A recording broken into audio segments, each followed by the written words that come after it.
सदाशिवसमारम्भां शङ्कराचार्यपर्यन्तां वन्दे गुरुपरम्परा।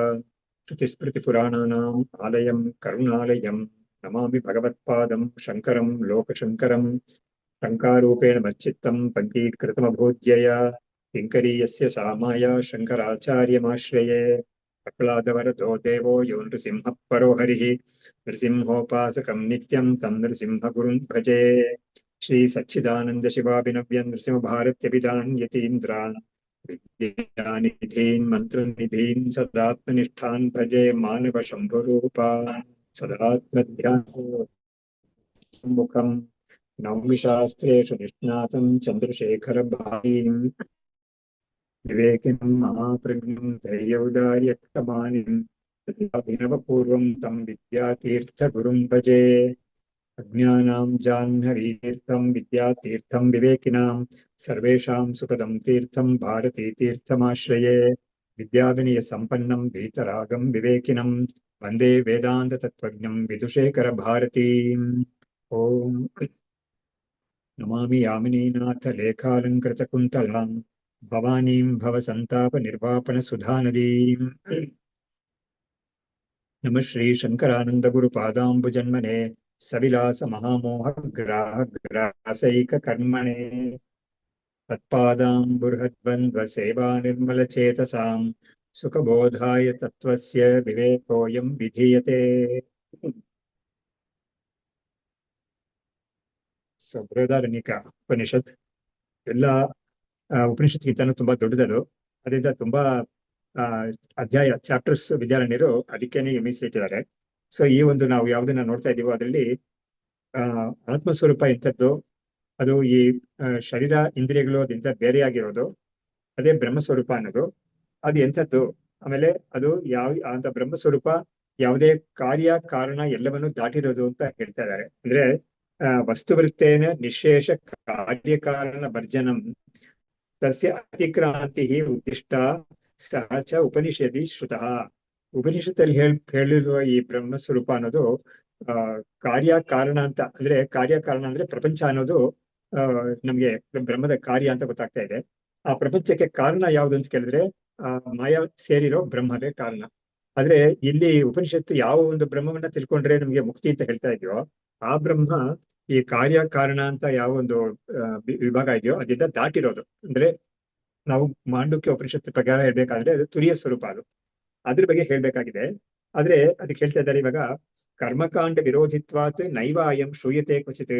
ಇಂಥ ಒಂದು ಆತ್ಮ ಅಥವಾ ಇಂಥ ಒಂದು ಬ್ರಹ್ಮಸ್ವರೂಪವನ್ನ ಕರ್ಮಕಾಂಡಕ್ಕೆ ಅದು ವಿರೋಧವಾಗಿರೋದ್ರಿಂದ ಅದನ್ನ ಉಪನಿಷತ್ತಲ್ಲಿ ಮಾತ್ರನೇ ನಾವು ತಿಳ್ಕೊಳಕ್ಕಾಗೋದು. ಕರ್ಮಕಾಂಡದಲ್ಲಿ ಹೇಳೋದಿಲ್ಲ. ಅದನ್ನ ಯಾತಕ್ಕೆ ಹೇಳೋದಿಲ್ಲ ಅಂತ ಹೇಳಿದ್ರೆ ಕರ್ಮಕಾಂಡದಲ್ಲಿ ಶರೀರ ಇಂದ್ರಿಯಗಳು ಇದೆಲ್ಲ ಇರೋ ಒಂದು ವ್ಯಕ್ತಿಯನ್ನೇ ಅದು ಹೇಳ್ಬೇಕಾಗಿದೆ. ಯಾಕಂದ್ರೆ ಅಂತ ವ್ಯಕ್ತಿನೇ ಕರ್ಮವನ್ನು ಮಾಡಕ್ಕೆ ಅಧಿಕಾರ ಇರುತ್ತೆ.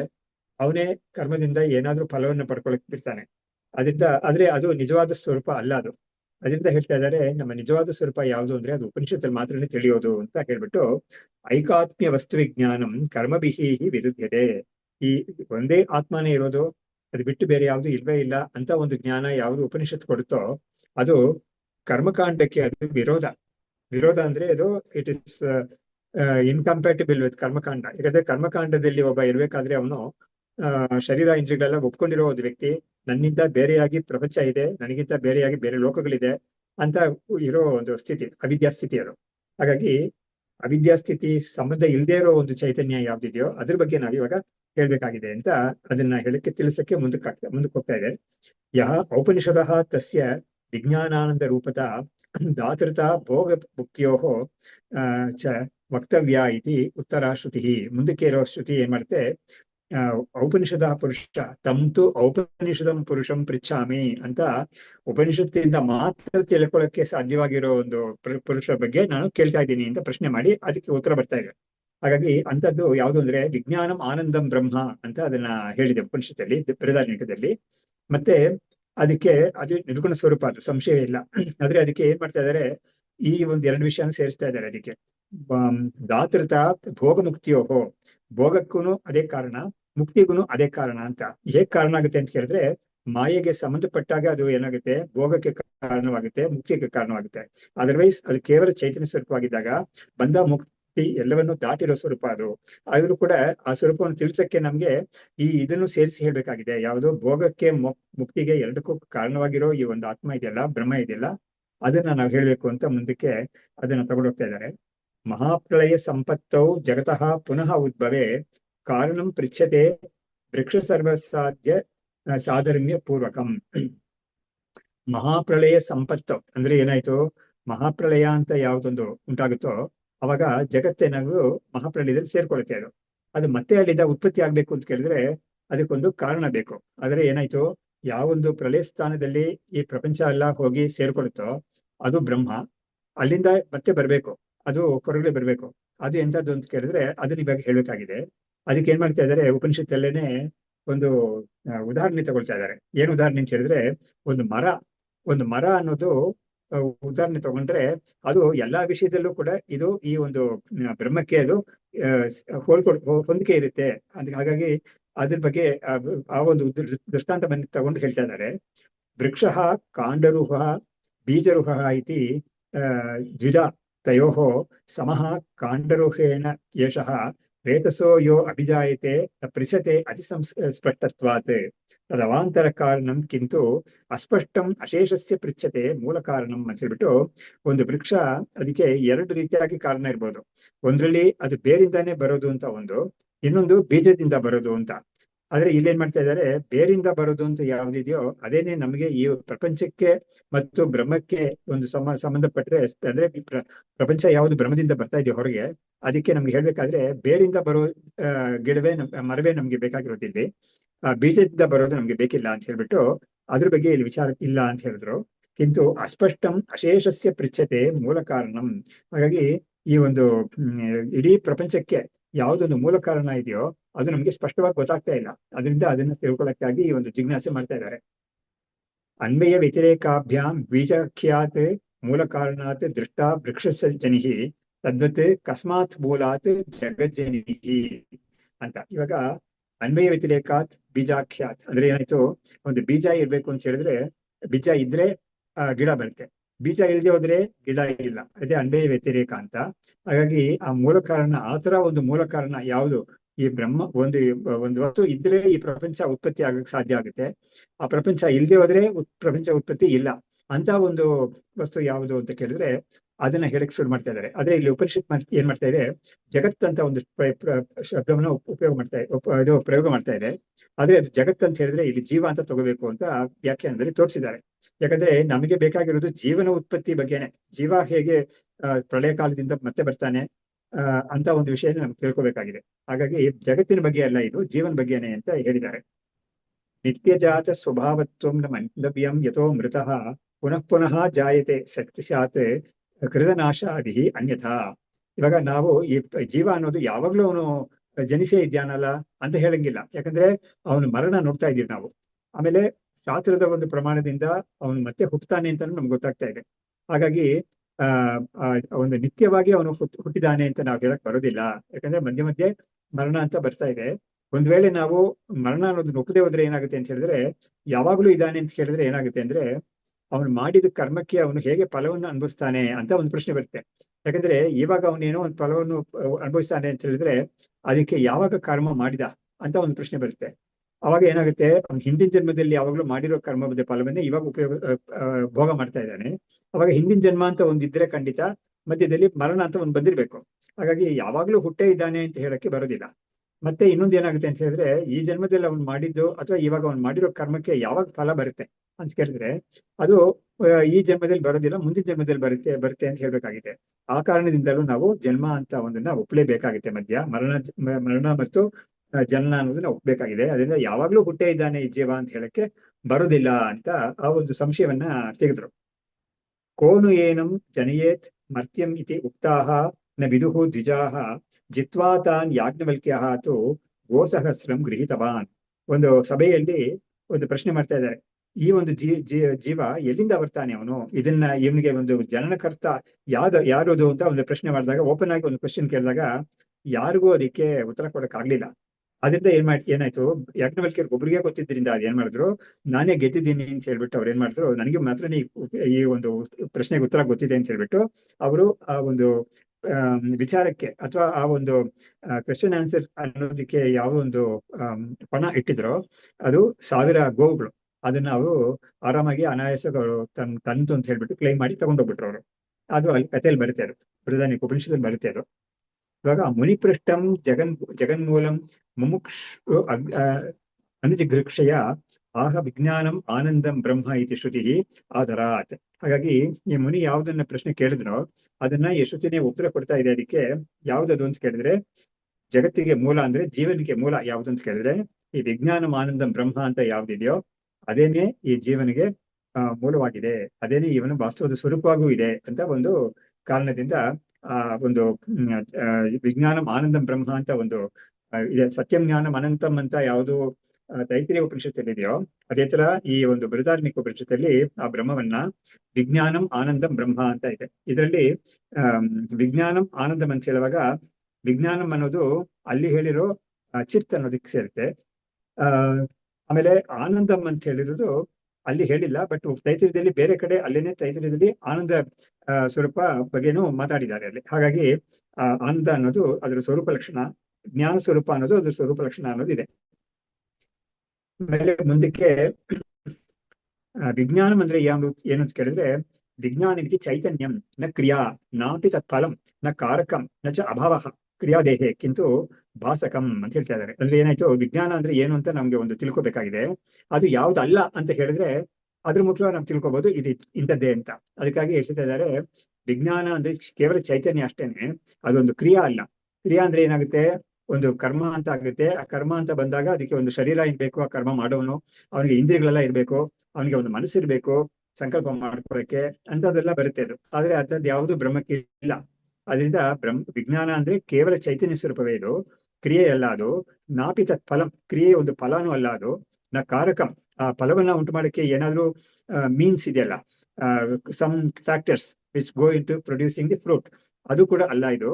ನಚ ಅಭಾವ ಅಂದ್ರೆ ಯಾವುದು ಇಲ್ಲದೆ ಇರೋದು ಒಂದು ಅಂತ ಕೇಳಿದ್ರೆ ಅದು ಇಲ್ಲ. ಕ್ರಿಯಾದೇಹ ಅಭಾವ ಕಿಂತು ಭಾಸಕಂ, ಆದ್ರೆ ಎಲ್ಲವನ್ನೂ ಪ್ರಕಾಶ ಮಾಡೋ ಸ್ವರೂಪ ಯಾವುದಿದೆಯೋ ಅದನ್ನೇನೆ ವಿಜ್ಞಾನಂ ಅಂತ ಹೇಳಿದ್ದು, ಚೈತನ್ಯ ಸ್ವರೂಪ ಅದು. ಅದಕ್ಕೆ ನಮಗೆ ಈ ಭಗವದ್ಗೀತೆ 13ನೇ ಅಧ್ಯಾಯದಲ್ಲಿ ಕ್ಷೇತ್ರಂ ಕ್ಷೇತ್ರಜ್ಞ ಅಂತ ಹೇಳಿದಾಗ ಆ ಕ್ಷೇತ್ರಜ್ಞನ ಸ್ವರೂಪವನ್ನ ತೋರ್ಸಕ್ಕ ಅದೇ ಅಧ್ಯಾಯದಲ್ಲೇ ಕೊನೆಯಲ್ಲಿ ಒಂದು ಶ್ಲೋಕ ಬರುತ್ತೆ. ಯಥಾ ಪ್ರಕಾಶಯತ್ ಏಕಃ ಕೃತ್ಸ್ನಂ ಲೋಕಂ ಇಮಂ ರವಿಹಿ ಕ್ಷೇತ್ರಂ ಕ್ಷೇತ್ರಿ ತಥಾ ಕೃತ್ಸ್ನಂ ಪ್ರಕಾಶಯತಿ ಭಾರತ ಅಂತ ಬರ್ತೇವೆ. ಅಂದ್ರೆ ಆ ಕ್ಷೇತ್ರಜ್ಞ ಅಂತ ಒಂದು ಸ್ವರೂಪ ಇದೆಯಲ್ಲ ಅದೆಂಥದ್ದು ಅಂದ್ರೆ ಇಡೀ ಕ್ಷೇತ್ರ, ಕ್ಷೇತ್ರ ಅಂದ್ರೆ ಇಡೀ ಪ್ರಪಂಚ, ಇಡೀ ಪ್ರಕೃತಿ, ಅದು ಎಲ್ಲವನ್ನೂ ಇದು ಪ್ರಕಾಶಿಸುತ್ತೆ. ಅದಕ್ಕೆ ಉದಾಹರಣೆ ಏನ್ ಕೊಡ್ತಾ ಇದ್ದಾರೆ, ಒಂದೇ ಒಂದಾಗಿ ಇದ್ಕೊಂಡು ಈ ಸೂರ್ಯ ಅನ್ನೋದು ಹೇಗೆ ಪ್ರಪಂಚವನ್ನೆಲ್ಲ ಪ್ರಕಾಶ ಮಾಡುತ್ತೋ ಅದೇ ತರ ಒಂದೇ ಒಂದಾಗಿ ಇದ್ಕೊಂಡು ಈ ಕ್ಷೇತ್ರಜ್ಞ ಅನ್ನೋದು ಇಡೀ ಪ್ರಪಂಚವನ್ನು, ಇಡೀ ಕ್ಷೇತ್ರವನ್ನು ಅದು ಪ್ರಕಾಶ ಮಾಡುತ್ತೆ. ಹಾಗಾಗಿ ಅಂತ ಒಂದು ಸ್ವರೂಪವನ್ನು ಹೇಳಿದ್ರು. ಅದೇ ವಿಜ್ಞಾನಂ ಅಂತ ಶಬ್ದದಿಂದ ಈ ಉಪನಿಷತ್ತಲ್ಲಿ ಹೇಳಿರೋರು. ನಿರ್ಧೂತ ಅಶೇಷ ದುಃಖೌಘ ಹೇತುತ್ವಾತ್ ಸುಖಮೇವ ತತ್ ಅತ ಏಷಃ ಪರಮಾನಂದಃ ಯೋಗೈ ಭೂಮಾ ಇದು ಶಾಸ್ತ್ರತಃ. ಸರಿ, ವಿಜ್ಞಾನಂ ಆನಂದಂ ಅಂತ ಒಂದು ಶಬ್ದ ಇದೆಯಲ್ಲ, ಆನಂದಂ ಅಂದ್ರೆ ಏನರ್ಥ ಅಂತ ಕೇಳಿದ್ರೆ ಅದಕ್ಕೆ ಹೇಳ್ತಾ ಇದ್ದಾರೆ ನಿರ್ಧೂತ ಅಶೇಷ ದುಃಖೌಘ ಹೇತುತ್ವಾತ್. ಅಂದ್ರೆ ಈ ದುಃಖಕ್ಕೆ ಯಾವ್ದು ಕಾರಣವಾಗಿದೆಯೋ ನಮಗೆ ಅವಿದ್ಯಾ ಮತ್ತು ಅದರ ಕಾರ್ಯಗಳು ಅಂತ ಯಾವ್ದಿದೆಯೋ ಅದು ಎಲ್ಲವನ್ನೂ ಇದು ಹೋಗ್ಲಾಡ್ಸುತ್ತೆ. ಯಾವುದು ಈ ಚೈತನ್ಯ ಅನ್ನೋದು ಹೋಗ್ಲಾಡ್ಸುತ್ತೆ. ಹಾಗಾದ್ರೆ ಈ ಆನಂದ ಅಂತ ಇದೆಯಲ್ಲ ಈ ಬ್ರಹ್ಮಕ್ಕೆ ಹೆಸರು, ಅದೇನು ಅಂತ ಕೇಳಿದ್ರೆ ಒಂದು ಚೂರು ಕೂಡ ದುಃಖ ಇಲ್ಲದೆ ಇರೋದು, ಅಂದ್ರೆ ದುಃಖಕ್ಕೆ ಕಾರಣವಾಗಿರೋದು ಯಾವುದು ಇಲ್ಲವೇ ಇಲ್ಲ ಅಂತ ಒಂದು ಸ್ವಾಭಾವಿಕವಾಗೇ ಇರೋ ದುಃಖ ಆನಂದ ಸ್ವರೂಪ ಇದು ಅಂತ ಹೇಳ್ತಾ ಇದ್ದಾರೆ. ನಿರ್ಧೂತ ಅಶೇಷ ದುಃಖವು ಹೇತುತ್ವಾತ್ ಸುಖಮೇವ ತತ್. ಹಾಗಾಗಿ ಈ ಒಂದು ಲೋಕದಲ್ಲಿ ಯಾವ್ಯಾವ ದುಃಖ ಇದೆಯೋ ಅದನ್ನೆಲ್ಲ ಹೋಗ್ಲಾಡ್ಸೋದು ಯಾವ್ದು ಅಂತ ಹೇಳಿದ್ರೆ ಈ ಒಂದು ಕೇವಲ ಆನಂದ ಸ್ವರೂಪ ಇದು. ಹಾಗಾಗಿ ಆನಂದಂ ಬ್ರಹ್ಮಣೋ ವಿದ್ವಾನ್ ನ ಬಿಭೇತಿ ಕುತಶ್ಚನ ಅಂತ ತೈತ್ರಿಯದಲ್ಲಿ ಹೇಳಿದೆ. ಈ ಒಂದು ಬ್ರಹ್ಮವನ್ನ ಆನಂದ ಸ್ವರೂಪವಾಗಿ ತನ್ನ ಸ್ವರೂಪವಾಗಿ ಯಾರು ತಿಳಿತಾನೋ ಅವನಿಗೆ ಯಾವುದರಿಂದಾನೂ ಅವನಿಗೆ ಭಯ ಇಲ್ಲ. ಭಯ ಅನ್ನೋದು ದುಃಖ ತಾನೆ. ಹಾಗಾಗಿ ಅವನಿಗೆ ಯಾವುದರಿಂದಾನೂ ಭಯ ಇಲ್ಲದೆ ಇರೋ ಒಂದು ಸ್ವರೂಪ ಯಾವುದು ಅಂದ್ರೆ ಈ ಆನಂದ ಸ್ವರೂಪ. ಸುಖಮೇವ ತತ್, ಅದನ್ನೇ ಆನಂದ ಅನ್ನೋದು ಸುಖ ಅಂತ ಹೇಳ್ತಾ ಇದ್ದಾರೆ. ಅತ ಏಷಃ ಪರಮಾನಂದಃ ಯೋ ವೈ ಭೂಮಾ ಇತಿ ಶಾಸ್ತ್ರತಃ. ಅದರಿಂದ ಈ ಒಂದು ಆತ್ಮ ಇದೆಯಲ್ಲ ಇದು ಪರಮಾನಂದ ಸ್ವರೂಪ ಇದು. ಅದಕ್ಕೆ ಇವರು ಯೋ ವೈ ಭೂಮಾ ತತ್ ಸುಖಂ ಅಂತ ಚಾಂದೋಗ್ಯ ಉಪನಿಷತ್ತಿಂದ ಒಂದು ವಾಕ್ಯವನ್ನ ಇವರು ಪ್ರಮಾಣವಾಗಿ ಕೊಡ್ತಾ ಇದ್ದಾರೆ. ಯಾಕಂದ್ರೆ ಯಾವುದು ಭೂಮಾ ಅಂತ ಹೇಳಿದ್ರೆ ಯಾವ್ದು ಎಲ್ಲದಕ್ಕಿಂತ ಇನ್ಫೈನೈಟ್ ಆಗಿದೆಯೋ, ಅಂದ್ರೆ ಎಲ್ಲದಕ್ಕಿಂತ ದೊಡ್ಡದಾಗಿದೆ, ಇನ್ಫೈನೈಟ್ ಬೇರೆ. ದೊಡ್ಡದು ಅಂತ ಹೇಳಿದ್ರೆ ಏನಾಗುತ್ತೆ, ರಿಲೇಟಿವ್ ಅಂತ ಆಗುತ್ತೆ. ಅದು ಯಾವ್ದೋ ಚಿಕ್ಕದಿದೆ ಅದಕ್ಕೆ ಇದು ರಿಲೇಟಿವ್ ಆಗಿ ದೊಡ್ಡದು ಅಂತ ಹೇಳುತ್ತೆ. ಆದ್ರೆ ಇನ್ಫೈನೈಟ್ ಅಂತ ಹೇಳ್ಬಿಟ್ರೆ ನಾವು ಯಾವ ತರ ಯಾವ್ದು ರಿಲೇಟಿವಿಟಿ ಯಾವ್ದು ತಗೊಬರ್ಬೇಕಾಗೇ ಇಲ್ಲ. ಹಾಗಾಗಿ ಅಂತ ಒಂದು ಸ್ವರೂಪ ಯಾವ್ದಿದೆಯೋ ಅದನ್ನ ಭೂಮಾ ಅಂತ ಹೇಳ್ಬಿಟ್ಟು ನಾರದ ಸನತ್ ಕುಮಾರ ಸಂವಾದದಲ್ಲಿ ಯೋವೈ ಭೂಮಾ ತತ್ ಸುಖಂ ನ ಅಲ್ಪೇ ಸುಖಂ ಅಸ್ತಿ ಅಂತ ಹೇಳಿದೆ. ಯಾಕಂದ್ರೆ ಇಲ್ಲಿ ಆನಂದ ಅಂತಾನೆ ಇದನ್ನ ಹೇಳ್ತಾ ಇದ್ದಾರೆ. ಅದರಿಂದ ಆನಂದ ಅನ್ನೋದಕ್ಕೆ ಅಲ್ಲಿ ಸುಖ ಅಂತ ಯಾವ್ದನ್ನ ಹೇಳಿದ್ರು ಅದನ್ನ ಇಲ್ಲಿ ಅನುವಾದ ಮಾಡ್ತಾ ಇದ್ದಾರೆ. ಆಮೇಲೆ ಈ ಬ್ರಹ್ಮಸ್ವರೂಪ ಎಂಥದ್ದು ಅಂತೇಳಿ ಅದಕ್ಕೆ ಇನ್ನೊಂದು ಲಕ್ಷಣ ಕೊಡ್ತಾ ಇದ್ದಾರೆ. ಅವ್ಯಾವೃತ್ತ ಅನನುಗತ ಭಾಸ್ವತ್ ವಿಜ್ಞಾನ ಮಾತ್ರತಃ ನಿರವಧ್ಯ ಅನ್ವಯಾತ್ ತತ್ ಸಾಕ್ಷಾತ್ ಬ್ರಹ್ಮ ಇತಿ ಭಣ್ಯತೆ. ಇವಾಗ ಈ ಒಂದು ಸ್ವರೂಪ ಪೂರ್ಣ ಸ್ವರೂಪವಾಗಿದೆ. ಯಾವುದಕ್ಕೂ ಕಾರಣ ಆಗದೆ ಇದು ಪೂರ್ಣ ಸ್ವರೂಪವಾಗಿದೆ. ಯಾವುದರ ಕಾರ್ಯನೂ ಆಗದೆ ಪೂರ್ಣ ಸ್ವರೂಪವಾಗಿದೆ. ಮತ್ತು ಇದು ಅನನುಗತ ಸ್ವರೂಪವಾಗಿದೆ. ಅಂದ್ರೆ ಏನಾಯ್ತು, ಇದು ಎಲ್ಲದರಲ್ಲೂ ನೋಡಿ, ಇವಾಗ ಗೋತ್ವ ಅಂತ ಒಂದು ಜಾತಿ ತಗೊಂಡ್ರೆ ಆ ಗೋತ್ವ ಅನ್ನೋದು ಆ ಜಾತಿಯಲ್ಲಿ ಮಾತ್ರ ಇರುತ್ತೆ. ಅದು ಪಟತ್ವ ಘಟತ್ವ ಅನ್ನೋದ್ರಲ್ಲಿ ಗೋತ್ವ ಅನ್ನೋದು ಇರೋದಿಲ್ಲ.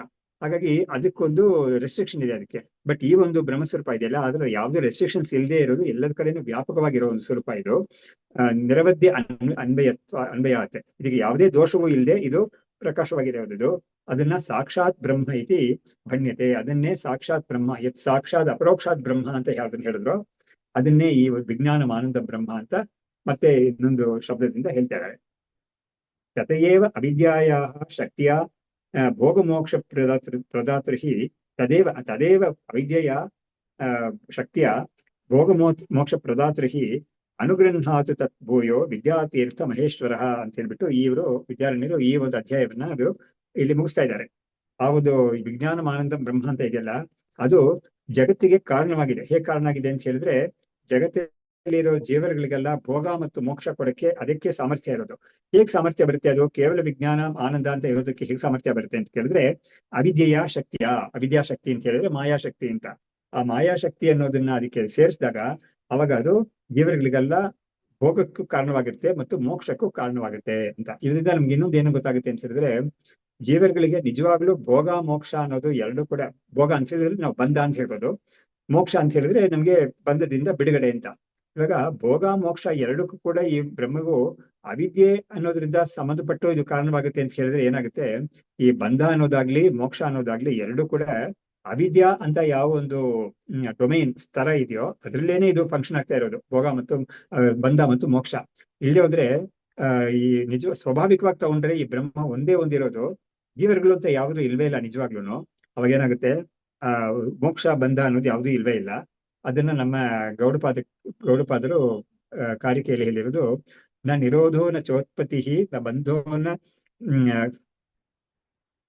ಬದ್ಧೋನು ಮುಮುಕ್ಷು ಅಂತ ಹೇಳ್ಬಿಟ್ಟು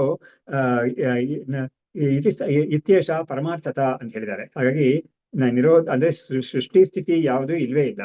ಆಮೇಲೆ ಜೀವ ಅಂತ ಯಾವುದೂ ಇಲ್ವೇ ಇಲ್ಲ. ಬದ್ಧದಲ್ಲಿದ್ದಾನೆ ಅಂತ ಜೀವ ಯಾರು ಇಲ್ವೇ ಇಲ್ಲ. ಆಮೇಲೆ ಮುಮುಕ್ಷು ಸಾಧಕ ಅಂತ ಯಾರು ಇಲ್ವೇ ಇಲ್ಲ. ಹಾಗಾಗಿ ಇದೇ ಪರಮಾರ್ಥ ಸ್ವರೂಪ ಅಂತ ಅವ್ರು ಹೇಳಿದ್ದಾರೆ. ನ ನಿರೋಧೋ ನ ಚೋತ್ಪತ್ತಿ ನ ಬದ್ಧೋ ನ ಸಾಧಕ ಮುಮುಕ್ಷು ನಮ್ಮ ಮುಮುಕ್ಷುರ್ವೈನ ಮುಕ್ತ ಇತ್ಯೇಷ ಪರಮಾರ್ಥತ ಅಂತ. ಹಾಗಾಗಿ ಮುಮುಕ್ಷು ಅಂತ ಯಾರು ಇಲ್ವೇ ಇಲ್ಲ, ಮುಕ್ತಿ ಅಂತಾನು ಯಾವ್ದು ಇಲ್ವೇ ಇಲ್ಲ, ಮುಕ್ತ ಅಂತಾನು ಯಾರು ಇಲ್ವೇ ಇಲ್ಲ. ಯಾಕಂದ್ರೆ ಜೀವ ಅಂತ ಯಾರು ಇಲ್ವೇ ಇಲ್ಲ ನಿಜವಾಗ್ಲು. ಹಾಗಾಗಿ ಬಂಧದಲ್ಲಿರೋ ಜೀವ ಅಂತ ಒಬ್ಬರಿದ್ರೆ ನಿಜವಾಗ್ಲು ಅವಾಗ ನಾವ್ ಇದನ್ನೆಲ್ಲ ಒಪ್ಬೋದಾಗಿತ್ತು. ಆದ್ರೆ ಇರೋದು ಇದೊಂದೇನೆ, ಈ ಬ್ರಹ್ಮಸ್ವರೂಪ ಒಂದೇನೆ ಅಂತ ಹೇಳಿ ಅವಿದ್ಯಾ ಸ್ಥಿತಿ ಇಲ್ಲದೆ ಇರೋ ಒಂದು ಸ್ಥಿತಿ ಯಾವ್ದಿದೆಯೋ ಅದನ್ನ ಹೇಳಿದ್ದಾರೆ. ಇಲ್ಲಿ ಕೂಡ ಅದನ್ನ ಹೇಳ್ಬಿಟ್ಟು ಇವ್ರು ಹೇಳ್ತಾ ಇದ್ದಾರೆ, ಅನುಗೃಹಾತು ತದ್ಭೂಯ ವಿದ್ಯಾತೀರ್ಥ ಮಹೇಶ್ವರ. ಹಾಗಾಗಿ ನಮಗೆ ಆ ಒಂದು ಸ್ವರೂಪವನ್ನು ನಮಗೆ ಅನುಗ್ರಹ ಮಾಡ್ಲಿ ನಮ್ಮ ವಿದ್ಯಾತೀರ್ಥ ಮಹೇಶ್ವರರು ಅಂತ ವಿದ್ಯಾರಣ್ಯರು ತಮ್ಮ ಗುರುಗಳಿಗೆ ಇದನ್ನ ಸಮರ್ಪಣೆ ಮಾಡ್ತಾ ಇದ್ದಾರೆ. ಈ ಒಂದು ಅಧ್ಯಾಯ ಮುಗಿದ ಮೇಲೆ ಮುಂದಿನ ಅಧ್ಯಾಯ ಇನ್ನೊಂದು ಭಾಗ ಬರುತ್ತೆ. ಇದು ಜನಕ ವಿದ್ಯಾ ಪ್ರಕಾಶ ಅಂತ ಇದಕ್ಕೆ ಹೆಸರು. ಏನಂದ್ರೆ ಇಲ್ಲಿ ಯಾಜ್ಞವಲ್ಕ್ಯರಿಗೂ ಜನಕರಿಗೂ ಆಗ್ತಾ ಇರೋ ಒಂದು ಸಂಭಾಷಣೆ ಇದು. ಈ ಸಂವಾದದಲ್ಲಿ ತುಂಬಾ ವೇದಾಂತದ ಆಸ್ಪೆಕ್ಟ್ಸ್ ಎಲ್ಲ ತುಂಬಾ ಬರುತ್ತೆ ಅಂತ ಹೇಳ್ಬಿಟ್ಟು ಅದನ್ನ ಕೂಡ ಇಲ್ಲಿ ಒಂದು ಅಧ್ಯಾಯ ಮಾಡಿದ್ದಾರೆ. ಇದು ತುಂಬಾ ದೊಡ್ಡ ಅಧ್ಯಾಯ ಅಂತ ಹೇಳಿದ್ದಾರೆ. ಯಾಕಂದ್ರೆ ಇದು ತುಂಬಾ ವಿಷಯಗಳು ಇರೋದ್ರಲ್ಲಿ ಬೃಹದಾರಣ್ಯಕವೇ ದೊಡ್ಡದು ಎಲ್ಲದಕ್ಕಿಂತ. ಅದರಲ್ಲೇ ತುಂಬಾ ಅಧ್ಯಾಯಗಳು ಮಾಡಿರೋ ಇವರು. ಅದರಲ್ಲಿ ಕೂಡ ಈ ಒಂದು ಅಧ್ಯಾಯ ತುಂಬಾ ಅತ್ಯಂತ ಇದಕ್ಕೆ ನಾವೇ ನಮ್ಮ ಪಂಚದಲ್ಲಿ ಕೆಲವು ಅಧ್ಯಾಯಗಳಿದೆ ತುಂಬಾ ದೊಡ್ಡದು ಅಂತ. ಈ ತೃಪ್ತಿ ದೀಪ ಅನ್ನೋದು, ಆಮೇಲೆ ಚಿತ್ರದೀಪ ಅನ್ನೋದು ಆಗ್ಲದಲ್ಲ 300 ಮೇಲಿರೋದಲ್ಲ. ಆತರ ಇಲ್ಲೂ ಕೂಡ ತುಂಬಾ ಶ್ಲೋಕ ಇರೋ ಒಂದು ಅಧ್ಯಾಯ ಇದೆ. ಇಲ್ಲಿ ಪ್ರಾರಂಭ ಮಾಡ್ತಾ ಇದ್ದಾರೆ ಇದನ್ನ. षष्ठाध्याये याज्ञवल्क्यः जनकाय उपदिष्टवान् उपास्तिं तत्तु अविद्यां तु ಸಂಗ್ರಹಾತ್ ವಿಸ್ತರಾದಪಿ ಅಂತ. ಹಾಗಾಗಿ ಇದು ತತ್ವ ಅವಿದ್ಯಾ ಅಂದ್ರೆ ತತ್ವವಿದ್ಯಾ. ಹಾಗಾಗಿ ಷಷ್ಠಾಧ್ಯಾಯ 6ನೇ ಅಧ್ಯಾಯದಲ್ಲಿ 6ನೇ ಬಲ್ಕಿಯರು ಉಪಾಸನೆಯನ್ನು ಉಪದೇಶ ಮಾಡಿದ್ರು. ತತ್ವವಿದ್ಯಾಂತು ಸಂಗ್ರಹಾತ್ ವಿಸ್ತರಾದಪಿ. ಆಮೇಲೆ ತತ್ವವಿದ್ಯಾ ಅಂದ್ರೆ ಯಾವುದು ಉಪಾಸನೆಯನ್ನ ದಾಟಿರೋ ಒಂದು ನಮ್ಮ ನಿಜವಾದ ಸ್ವರೂಪ ಇದೆಯಲ್ಲ, ಅದನ್ನು ಕೂಡ ಮೊದಲು ಸಂಗ್ರಹವಾಗಿ ಹೇಳಿ ಆಮೇಲೆ ವಿಸ್ತಾರವಾಗಿ ಹೇಳಿದ್ದಾರೆ. ಸಂಗ್ರಹ ವಿಸ್ತಾರ ಅಂತ ಹೇಳಿದ್ರೆ ಯಾವ ಒಂದು ತತ್ವವನ್ನ ಒಂದು ಹೇಳಕ್ಕೆ ಪ್ರಾರಂಭ ಮಾಡುವಾಗ ಅದನ್ನ ಒಂದು ಕನ್ಸೈಸ್ ಆಗಿ ಒಂದು ಫಾರ್ಮುಲಾ ರೀತಿಯಲ್ಲಿ ಮೊದಲು ಹೇಳ್ತಾರೆ. ಹೇಳ್ಬಿಟ್ಟು ಅದನ್ನ ವಿಸ್ತಾರ ಮಾಡ್ಬಿಟ್ಟು ಅದನ್ನ ಕೊನೆಯಲ್ಲಿ ಮುಗಿಸ್ತಾರೆ. ಅದು ಆ ಒಂದು ಕ್ರಮ ಇದೆಯಲ್ಲ, ಅದನ್ನ ಇಲ್ಲಿ ಮಾಡ್ತಾ ಇದ್ದಾರೆ. ಅದೇ ರೀತಿಯಲ್ಲಿ ಇಲ್ಲಿ ಮಾಡ್ತಾ ಇದ್ದಾರೆ. ಜ್ಞಾನಾದಿಹ ಏವ ದೇವಃ ಸನ್ನೆ ಮೃತ್ವಾ ತದ್ದೇವತಾತ್ಯಯ ಪ್ರಥಮ ಬ್ರಾಹ್ಮಣೆ ಪ್ರೋಕ್ತಂ ಚತುಷ್ಪಾದ್ ಬ್ರಹ್ಮಚಿಂತನಂ ಅಂತ. ಇವಾಗ ಧ್ಯಾನ ಉಪಾಸನೆಯನ್ನು ಮಾಡಿದಾಗ ಏನಾಗುತ್ತೆ, ಅವನಿಗೆ ದೇವತ್ವ ಅಂತ ಸಿಗುತ್ತೆ. ಅವನಿಗೆ ಆ ದೇವತ್ವ ಅನ್ನೋದು ಇವನು ಸತ್ತ ಮೇಲೆ ಸಿಗುತ್ತೆ. ಆದ್ರೆ ಅದು ಸಾಯಕ್ ಮುಂಚೆನೆ ಅವನಿಗೆ ಆಲ್ಮೋಸ್ಟ್ ಅದು ಬಂದ್ಬಿಟ್ಟಿರುತ್ತೆ ಅಂತ ಒಂದು ಸ್ವರೂಪವನ್ನು ಹೊಂದಿರ್ತಾನ ಅವನು. ಪ್ರಥಮ ಬ್ರಾಹ್ಮಣದಲ್ಲಿ ಅದನ್ನ ಹೇಳಿದ್ದಾರೆ. ಪ್ರೋಕ್ತಂ ಚತುಷ್ಪಾದ್ ಬ್ರಹ್ಮಚಿಂತನಂ. ಅದನ್ನ ಈ 4 ಪಾದಗಳು ಇರೋ ತರ ಒಂದು ಬ್ರಹ್ಮಚಿಂತನವನ್ನ ಈ ಒಂದು ಪ್ರಥಮ ಬ್ರಾಹ್ಮಣದಲ್ಲಿ ಹೇಳಿದ್ದಾರೆ. ಅದೇನೇನು ಅಂತ ಹೇಳ್ತಾರೆ. ಆ 4 ಪಾದಗಳು ಏನೇನು ಅಂತ ಹೇಳ್ತಾ ಇದ್ದಾರೆ. ವಾಗಾದ್ಯಾಹ ದೇವತಾಹ ಅಂತ ಒಂದು, ತಾಸಾಂ ಆಧಾರಃ ತತ್ತದಿಂದ್ರಿಯಂ ಅಂತ ಒಂದು, ಅವ್ಯಾಕೃತಂಚ ಅದು 3ನೇದು, ನಾಮ ಇತಿ ಪಾದಾಹ ಚತ್ವಾರಃ ಈರಿತಾಹ. ಅಂದ್ರೆ ವಾಗಾದಿ ದೇವತೆಗಳು ಅಂದ್ರೆ ಒಂದೊಂದು ಇಂದ್ರಿಯಕ್ಕೂ ನಮ್ಮ ವೇದಾಂತದಲ್ಲಿ ಒಂದು ಇದನ್ನು ಕೊಟ್ಟಿದ್ದಾರೆ. ಏನೋ ಒಂದು ದೇವತೆಯನ್ನ, ಅಧಿಷ್ಠಾನ ದೇವತೆಯನ್ನ ಅದಕ್ಕೆ ಅಧಿಷ್ಠಾತೃ ದೇವತೆಯನ್ನ ಅದಕ್ಕೆ ಕೊಟ್ಟಿದ್ದಾರೆ. ಇವಾಗ ಉದಾಹರಣೆಗೆ ಅಗ್ನಿ ಅನ್ನೋ ದೇವತೆ ವಾಗೀಂದ್ರಿಯಕ್ಕೆ ದೇವತೆ, ಕಣ್ಣು ಅನ್ನೋದಕ್ಕೆ ಸೂರ್ಯ ದೇವತೆ, ಹೀಗೆ ಒಂದೊಂದಕ್ಕೂ ಕೊಟ್ಟಿದ್ದಾರೆ. ಅದ್ರ ಬಗ್ಗೆ ಒಂದು ಚಿಂತನೆ ಮಾಡ್ಬಿಟ್ಟು ಸೊ 4 ಇದೆ ಅಂತ ಹೇಳಿದ್ರೆ 4 ಎಲಿಮೆಂಟ್ಸ್ ಅನ್ನೋದ್ರಲ್ಲಿ ಫಸ್ಟ್ ವಾಗಾದ್ಯಾಹ ದೇವತಾಹ. ಹಾಗಾಗಿ ವಾಗಾದಿ ದೇವತೆಗಳು. ಆಮೇಲೆ ಅದ್ರ ವಾಗಾದ್ಯಾಹ ಅಂತ ಹೇಳಿದ್ರೆ ಇಂದ್ರಿಯಗಳು, ಆ ಇಂದ್ರಿಯಕ್ಕೆ ಅಧಿಷ್ಠಾತ್ರವಾಗಿರೋ ದೇವತೆಗಳು. ತಾಸಾಂ ಆಧಾರ. ಹಾಗಾದ್ರೆ ಆ ದೇವತೆಗಳೆಲ್ಲ ಎಲ್ಲಿರ್ತಾರೆ ಅಂತ ಕೇಳಿದ್ರೆ ಈ ಶರೀರದಲ್ಲಿ ಆಯಾ ಇಂದ್ರಿಯದಲ್ಲಿ ಇರ್ತಾರೆ ಅವರು. ಆಮೇಲೆ ಅವ್ಯಾಕೃತ ಅಂತ ಒಂದು ಆಕಾಶ ಇದೆಯಲ್ಲ, ಅದನ್ನ ಹೇಳಿದ್ದಾರೆ. ಜೊತೆಗೆ ಒಂದೊಂದಕ್ಕೂ ಒಂದು ಹೆಸರು ಕೊಟ್ಟಿದ್ದಾರೆ. 4 ಅಂತ ಹೇಳ್ಬಿಟ್ಟು ಈಗ 4 ಪಾದ ಅಂತ. ಇದಕ್ಕೆ ನಮ್ಗೆ ಸ್ವಲ್ಪ ಡಿಸ್ಕ್ರಿಪ್ಷನ್ ಒಂದು ವ್ಯಾಖ್ಯಾತ ಕೊಟ್ಟಿದ್ದಾರೆ. ಅದನ್ನ ನಾನು ಸುಮ್ಮನೆ ಒಂದು ಓದ್ತೀನಿ, ಸೊ ದಟ್ ನಮ್ಗೆ ಎಲ್ಲರಿಗೂ ಒಂದು ಅದ್ರ ಬಗ್ಗೆ ಒಂದು ಚಿಂತನೆ, ಒಂದು ಐಡಿಯಾ ಸಿಗುತ್ತೆ ನಮ್ಗೆ. For the presiding deity of the organ of speech, namely fire, the organ of speech is the abode. ಹಾಗಾದ್ರೆ ಈ ಸ್ಪೀಚ್ ಅಂದ್ರೆ ವಾಗೇಂದ್ರಿಯ, ಅದಕ್ಕೆ ಅಧಿಷ್ಠಾತ್ರ ದೇವತೆ ಅನ್ನೋದು ಅಗ್ನಿ. ಅದಕ್ಕೆ ಹಾಗಾದ್ರೆ ಆ ಅಗ್ನಿ ಎಲ್ಲಿರುತ್ತೆ ನಮ್ಮಲ್ಲಿ ಅಂತ ಹೇಳಿದ್ರೆ ಈ ವಾಗೇಂದ್ರಿಯ ಅಂತ ಇದೆಯಲ್ಲ, ಅಲ್ಲೇ ಅದಕ್ಕೆ ಸ್ಥಾನ. ದಿ ಅನ್ಡಿಫರೆನ್ಶಿಯೇಟೆಡ್ ಈಥರ್ ಅಂದ್ರೆ ಈ ಅವ್ಯಾಕೃತ ಆಕಾಶ ಅಂತ ಒಂದಿದೆಯಲ್ಲ, ಅದಕ್ಕೆ ಅವಿದ್ಯಾ ಅಂತ ಹೆಸರು. ಅದೇ ಅದಕ್ಕೆ ಒಂದು ಆರಂಭ. ಅಂದ್ರೆ ಏನಾಯ್ತು, ಆ ಇಂದ್ರಿಯ ಉತ್ಪತ್ತಿ ಆಗೋದಿಕ್ಕೆ ಯಾವುದು ಕಾರಣವಾಗಿರುತ್ತೆ ಅಂತ ಹೇಳಿದ್ರೆ ಈ ಅವಿದ್ಯೆಯಲ್ಲಿ ಕಾರಣ. ಅದಕ್ಕೆ ಸಪೋರ್ಟ್ ಆಗಿರುತ್ತೆ. ಆಮೇಲೆ ಅದಕ್ಕೆ ಒಂದು ಹೆಸರು ಇದೆ ಯಾವ್ದು ಅಂತ ಹೇಳಿದ್ರೆ ಅದಕ್ಕೆ ಪ್ರಾಜ್ಞಾ ಅಂತ ಹೆಸರು ಅಂತ ಹೇಳ್ತಾರೆ. ಆಮೇಲೆ ಮುಂದಕ್ಕೆ ದಿ ವೈಟಲ್ ಫೋರ್ಸ್, ನೇಮ್ಲಿ ವಾಯು, ಅಂದ್ರೆ ಪ್ರಾಣ ಅಂತ ಯಾವ್ದು ನಮ್ಮಲ್ಲಿ ಇದೆಯೋ ಅದಕ್ಕೆ ಅಧಿದೇವತೆ ಅನ್ನೋದು ವಾಯು ದೇವತೆ. ಅದು ಅದಕ್ಕೆ ಸರಿ, ಆ ವಾಯು ದೇವತೆ ಎಲ್ಲಿರುತ್ತೆ ನಮ್ಮ ಶರೀರದಲ್ಲಿ ಅಂತ ಕೇಳಿದ್ರೆ ಈ ಪ್ರಾಣದಲ್ಲೇ ಇರುತ್ತೆ ಅದು. ಆಮೇಲೆ ಅವಿದ್ಯಾ ಅನ್ನೋದೇ ಅದಕ್ಕೆ ಸಪೋರ್ಟ್, ಅದು ಕಾಮನ್ ಆಗಿ ಎಲ್ಲದಕ್ಕೂ ಇರುತ್ತೆ. ಇದಕ್ಕೆ ಪ್ರಿಯ ಅಂತ ಇದಕ್ಕೆ ಒಂದು ಹೆಸರು ಕೊಟ್ಟಿದ್ದಾರೆ. ಇದೆಲ್ಲ ಉಪಾಸನೆಗಾಗಿ ಕೊಟ್ಟಿರೋದು. For the presiding duty of the I ಅಂದ್ರೆ ಕಣ್ಣು ಅಂತ ಒಂದು ಇಂದ್ರಿಯ ಇದೆಯಲ್ಲ, ಅದಕ್ಕೆ ಸೂರ್ಯ ಅನ್ನೋದು ದೇವತೆ. ಅದು ಎಲ್ಲಿರುತ್ತೆ ಅಂತ ಹೇಳಿದ್ರೆ ಕಣ್ಣು ಅಂತ ಒಂದು ಇಂದ್ರಿಯ ಇದೆಯಲ್ಲ, ಅಲ್ಲೇ ಇರುತ್ತೆ ಅದು. ಆಮೇಲೆ ಅವಿದ್ಯಾ ಅನ್ನೋದು ಎಲ್ಲದಕ್ಕೂ ಕಾರಣವಾಗಿರುತ್ತೆ, ಅದು ಇದೆ. ಆಮೇಲೆ ಸತ್ಯ ಅಂತ ಅದಕ್ಕೆ ಹೆಸರು ಕೊಟ್ಟಿದ್ದಾರೆ. ಆಮೇಲೆ ಇದೇ ಹೆಸರು ಕೊಟ್ಟಿದ್ದಾರೆ ಅದನ್ನು ಉಪಾಸನೆ ಮಾಡಕ್ಕೆ ಅಂತ. ಆಮೇಲೆ for the presiding duty of the year ಅಂದ್ರೆ ಕಿವಿ ಅಂತ ಹೇಳ್ತೀವಲ್ಲ, ಶ್ರೋತ್ರ ಇಂದ್ರಿಯ ಅಂತ. ಅದಕ್ಕೆ ಶ್ರೋತ್ರೇಂದ್ರಿಯಕ್ಕೆ ಯಾವುದು ದೇವತೆ ಅಂತ ಕೇಳಿದ್ರೆ ದಿಕ್ ದೇವತೆಗಳು. ಆಮೇಲೆ ದಿಶಶ್ರೋತ್ರೆ ಅಂತ ಬರುತ್ತೆ. The year is the about. ಹಾಗಾದ್ರೆ ಅದಕ್ಕೆ ಕಿವಿನೇ ಅದಕ್ಕೆ ದಿಗ್ದೇವತೆಗಳು ಎಲ್ಲಿರ್ತಾರೆ ಅಂತ ಕೇಳಿದ್ರೆ ಈ ಕಿವಿ ಅಂತ ಒಂದು ಇಂದ್ರಿಯ ಇದೆಯಲ್ಲ, ಶ್ರೋತ್ರೇಂದ್ರಿಯ, ಅಲ್ಲಿರುತ್ತೆ. ಅವಿದ್ಯಾ ಅನ್ನೋದು ಎಲ್ಲದಕ್ಕೂ ಕಾಮನ್ ಆಗಿರೋ ಒಂದು ಸಪೋರ್ಟ್ ಅದು. ಇದಕ್ಕೆ ಅನಂತ ಅಂತ ಒಂದು ಹೆಸರು ಕೊಟ್ಟಿದ್ದಾರೆ. ಇದೆಲ್ಲ ಉಪನಿಷತ್ತಲ್ಲಿ ಕೊಟ್ಟಿರೋ ಹೆಸರು ಅದಕ್ಕೆ. ಆಮೇಲೆ for the presiding duty of the mind, ಮನಸ್ಸು ಅಂತ ಒಂದು ಇದೆಯಲ್ಲ, ಅದಕ್ಕೆ ದೇವತೆ ಯಾರು ಅಂದ್ರೆ ಚಂದ್ರ. ಚಂದ್ರಮ ಮನಸ್ಸೋ ಜಾತಿ ಹೇಳಿದಾರಲ್ಲ ಪುರುಷ ಸೂಕ್ತದಲ್ಲಿ ಬರುತ್ತಲ್ಲ, ಆತರ ಇದು ಚಂದ್ರ ಅನ್ನೋದು ಈ ಮನಸ್ಸಿಗೆ ಅಧಿದೇವತೆ. ಅದು ಎಲ್ಲಿರುತ್ತೆ ಅಂತ ಕೇಳಿದ್ರೆ ಈ ಮನಸ್ಸು ಅಂತ ಒಂದು ಆರ್ಗನ್ ಇದೆಯಲ್ಲ, ಅಲ್ಲೇ ಇರುತ್ತೆ ಅದು. ಆಮೇಲೆ ಅದಕ್ಕೆ ಯಥಾ ಪ್ರಕಾರ ಅವಿದ್ಯೆ ಅನ್ನೋದು ಇದಕ್ಕೆ ಸಪೋರ್ಟ್ ಆಗಿರುತ್ತೆ. ಅದಕ್ಕೆ ಆನಂದ ಅನ್ನೋದೇ ಅದಕ್ಕೆ ಹೆಸರು ಕೊಟ್ಟಿದ್ದಾರೆ, ಮನಸ್ಸು ಅನ್ನೋದಕ್ಕೆ. ಆಮೇಲೆ ಇನ್ನೊಂದು ಉದಾಹರಣೆ ಕೊಟ್ಟಿದ್ದಾರೆ, ಹಾರ್ಟ್ ಅಂತ. ಯಾವುದು ನಮ್ಗೆ ಹೃದಯ ಅಂತ ಹೇಳ್ತೀವಲ್ಲ, ಅದು ಮನಸ್ಸಿಗಿಂತಲೂ ಡಿಫರೆಂಟ್ ಆಗಿರೋದು ಹೃದಯ ಅಂತ. ಅದಕ್ಕೆ ಯಾರು ದೇವತೆ ಅಂತ ಕೇಳಿದ್ರೆ ಹಿರಣ್ಯ ಗರ್ಭ ಅಂತ ದೇವತೆ ಅದಕ್ಕೆ. ಅದು ಎಲ್ಲಿ ಇರುತ್ತೆ ಅಂತ ಕೇಳಿದ್ರೆ ಈ ಮನಸ್ಸು ಅಂತ ಈ ಒಂದು ಹೃದಯ ಅಂತ ಇದೆಯಲ್ಲ, ಅಲ್ಲೇ ಅದು ವಾಸ ಮಾಡ್ತಾ ಇರುತ್ತೆ. ಅಂದ್ರೆ ನಮ್ಮ ಶರೀರದಲ್ಲಿ ಎಲ್ಲಿರುತ್ತೆ ಅಂದ್ರೆ ಇಲ್ಲಿರುತ್ತೆ, ಇಂಥ ಒಂದು ಜಾಗದಲ್ಲಿ ಇರುತ್ತೆ ಅದು. ಅವಿದ್ಯೆಯೇ ಅದಕ್ಕೆ ಒಂದು ಆಧಾರವಾಗಿರುತ್ತೆ. ಆಮೇಲೆ ಸ್ಥಿತಿ ಅಂತ ಅದಕ್ಕೊಂದು ಹೆಸರು ಕೊಟ್ಟಿದ್ದಾರೆ. ಹೀಗೆ ಈ ಒಂದೊಂದು ಇಂದ್ರಿಯಕ್ಕೂ ಒಂದೊಂದು ದೇವತೆ ಇದೆ. ಆ ದೇವತೆ ಎಲ್ಲಿರುತ್ತೆ ಅಂತ ಹೇಳಿದ್ರೆ ಆ ಇಂದ್ರಿಯದಲ್ಲೇ ಇರುತ್ತೆ. ಮತ್ತು ಆ ಇಂದ್ರಿಯಕ್ಕೆ ಯಾವ್ದು ಸಪೋರ್ಟ್ ಆಗಿ ಫೈನಲ್ ಆಗಿದೆ ಅಂತ ಹೇಳಿದ್ರೆ ಈ ಅವಿದ್ಯೆ, ಅಜ್ಞಾನ ಅನ್ನೋದೇ. ಅದಕ್ಕೆ ನೋಡಿ, ಈ ಒಂದು ಈ ಇಂದ್ರಿಯಗಳು ಮತ್ತು ಈ ದೇವತೆಗಳು ಇದೆಲ್ಲರೂ ಕೂಡ ಸೂಕ್ಷ್ಮ ಶರೀರಕ್ಕೆ ಸೇರಿದ್ದು. ಈ ಒಂದು ವ್ಯಕ್ತಿ ತೀರ್ಕೊಂಡ ಅಂತ ಹೇಳಿದ್ರೆ ಏನಾಗುತ್ತೆ, ಅವನ ಸೂಕ್ಷ್ಮ ಶರೀರ ಆಚೆ ಹೋಗುತ್ತಲ್ಲ, ಅದರಲ್ಲೇನೆ ಅವನ ಇಂದ್ರಿಯಗಳೆಲ್ಲ ಇರೋದು. ಅವನು ಮತ್ತೆ ಒಂದು ಸ್ಥೂಲ ಶರೀರವನ್ನು ಪಡ್ಕೊಂಡಾಗ ಈ ಇವುಗಳೆಲ್ಲ ಅಲ್ಲಿ ಆ ಸ್ಥೂಲ ಶರೀರ ಅದರಲ್ಲಿ ಸೇರ್ಕೊಂಡು ಅಲ್ಲಿಂದ ಅವನಿಗೆ ಫಂಕ್ಷನ್ ಮಾಡಕ್ಕೆ ಶುರು ಮಾಡ್ತಾನೆ. ಅವಾಗ ಈ ದೇವತೆಗಳೆಲ್ಲ ಕೂಡ ಅಲ್ಲಲ್ಲಿ ಅಧಿಷ್ಠಾತ ದೇವತೆಗಳು ಬಂದು ಸೇರ್ಕೊಳ್ತಾರೆ. ಕೊನೆಯಲ್ಲಿ ಎಷ್ಟೋ ಜನ್ಮಗಳೆಲ್ಲ ಮಾಡಿ ಮಾಡಿ ಮಾಡಿ ಅವನು ಯಾವಾಗ್ಲಾದ್ರೂ ಅಕಸ್ಮಾತ್ ಅವನು ಮುಕ್ತಿ ಪಡ್ಕೊಳ್ಳಕ್ಕೆ ಏನಾದ್ರೂ ಅವನು ಪ್ರಯತ್ನ ಮಾಡಿದ್ರೆ, ಅದು ಸಕ್ಸೀಡ್ ಆದ್ರೆ, ಅದು ಇದೆ, so many ifs and buts are there. ಅದೆಲ್ಲ ಆದ್ರೆ ಅವನು ಸಕ್ಸೀಡ್ ಆದ್ರೆ ಅವನಿಗೆ ಕೊನೆ ಶರೀರ ಅಂತ ಒಂದಾಗುತ್ತೆ. ಯಾವ ಶರೀರದಲ್ಲಿ ಅವನಿಗೆ ಆತ್ಮಜ್ಞಾನವನ್ನು ಪಡ್ಕೊಂಡಿದ್ದಾನೋ ಅಲ್ಲಿ ಅವನಿಗೆ ಈ ಒಂದು ಜ್ಞಾನವನ್ನ ಪಡ್ಕೊಂಡಿರ್ತಾನೆ. ಆ ಜ್ಞಾನವನ್ನು ಪಡ್ಕೊಂಡು ಅವನು ಜೀವನ್ ಮುಕ್ತನಾಗಿ ಕೆಲವು ಕಾಲ ಇರ್ತಾನೆ. ಇದ್ದು ಬಿಟ್ಟು ಆ ಶರೀರಕ್ಕೆ ಒಂದು ಡೆತ್ ಅಂತ ಬರುತ್ತಲ್ಲ, ಅವಾಗ ಸೂಕ್ಷ್ಮ ಶರೀರ ಏನಾಗುತ್ತೆ ಅಂತ ಕೇಳಿದ್ರೆ ಅದಕ್ಕೆ ಉಪನಿಷತ್ ಹೇಳೋದು, ಅದು ತನ್ನ ಒಂದು ಕಾರಣವಾಗಿರೋ ಎಲಿಮೆಂಟ್ಸ್ ಅಲ್ಲಿ ಅದು ಸೇರ್ಕೊಳ್ಳುತ್ತೆ ಅಂತ ಹೇಳಿದ್ದಾರೆ. ಅವಾಗ ತಿರ್ಗಾ ಅಲ್ಲಿಂದ ಏನಾಗುತ್ತೆ ಅಂತ ಹೇಳಿದ್ರೆ ಆ ಎಲಿಮೆಂಟ್ಸ್ ಇಂದ ಅದು ಅವಿದ್ಯಾ ಅಂತ ಯಾವುದಂತ ಇದೆಯೋ ಅದರಲ್ಲಿ ಸೇರ್ಕೊಳ್ಳುತ್ತೆ. ಅದು ಅವಿದ್ಯಾ ಅಂದ್ರೆ ಆ ಒಂದು ಅವ್ಯಾಕೃತ ಆಕಾಶ ಅನ್ನೋದು ಸೇರ್ಕೊಳ್ಳುತ್ತೆ. ಹಾಗಾಗಿ ಅದು ಅದರ ಪ್ರಕೃತಿಯಲ್ಲಿ ಒಂದಾಗೋಗ್ಬಿಡುತ್ತೆ ಅದು. ಹಾಗಾಗಿ ಅವನು ಅಂತ ಒಂದು ವ್ಯಕ್ತಿ ಇನ್ಮೇಲೆ ಇರೋದೇ ಇಲ್ಲ ಅಂತ ಆಗುತ್ತೆ ಅದ್ವೈತದ ಪ್ರಕಾರ.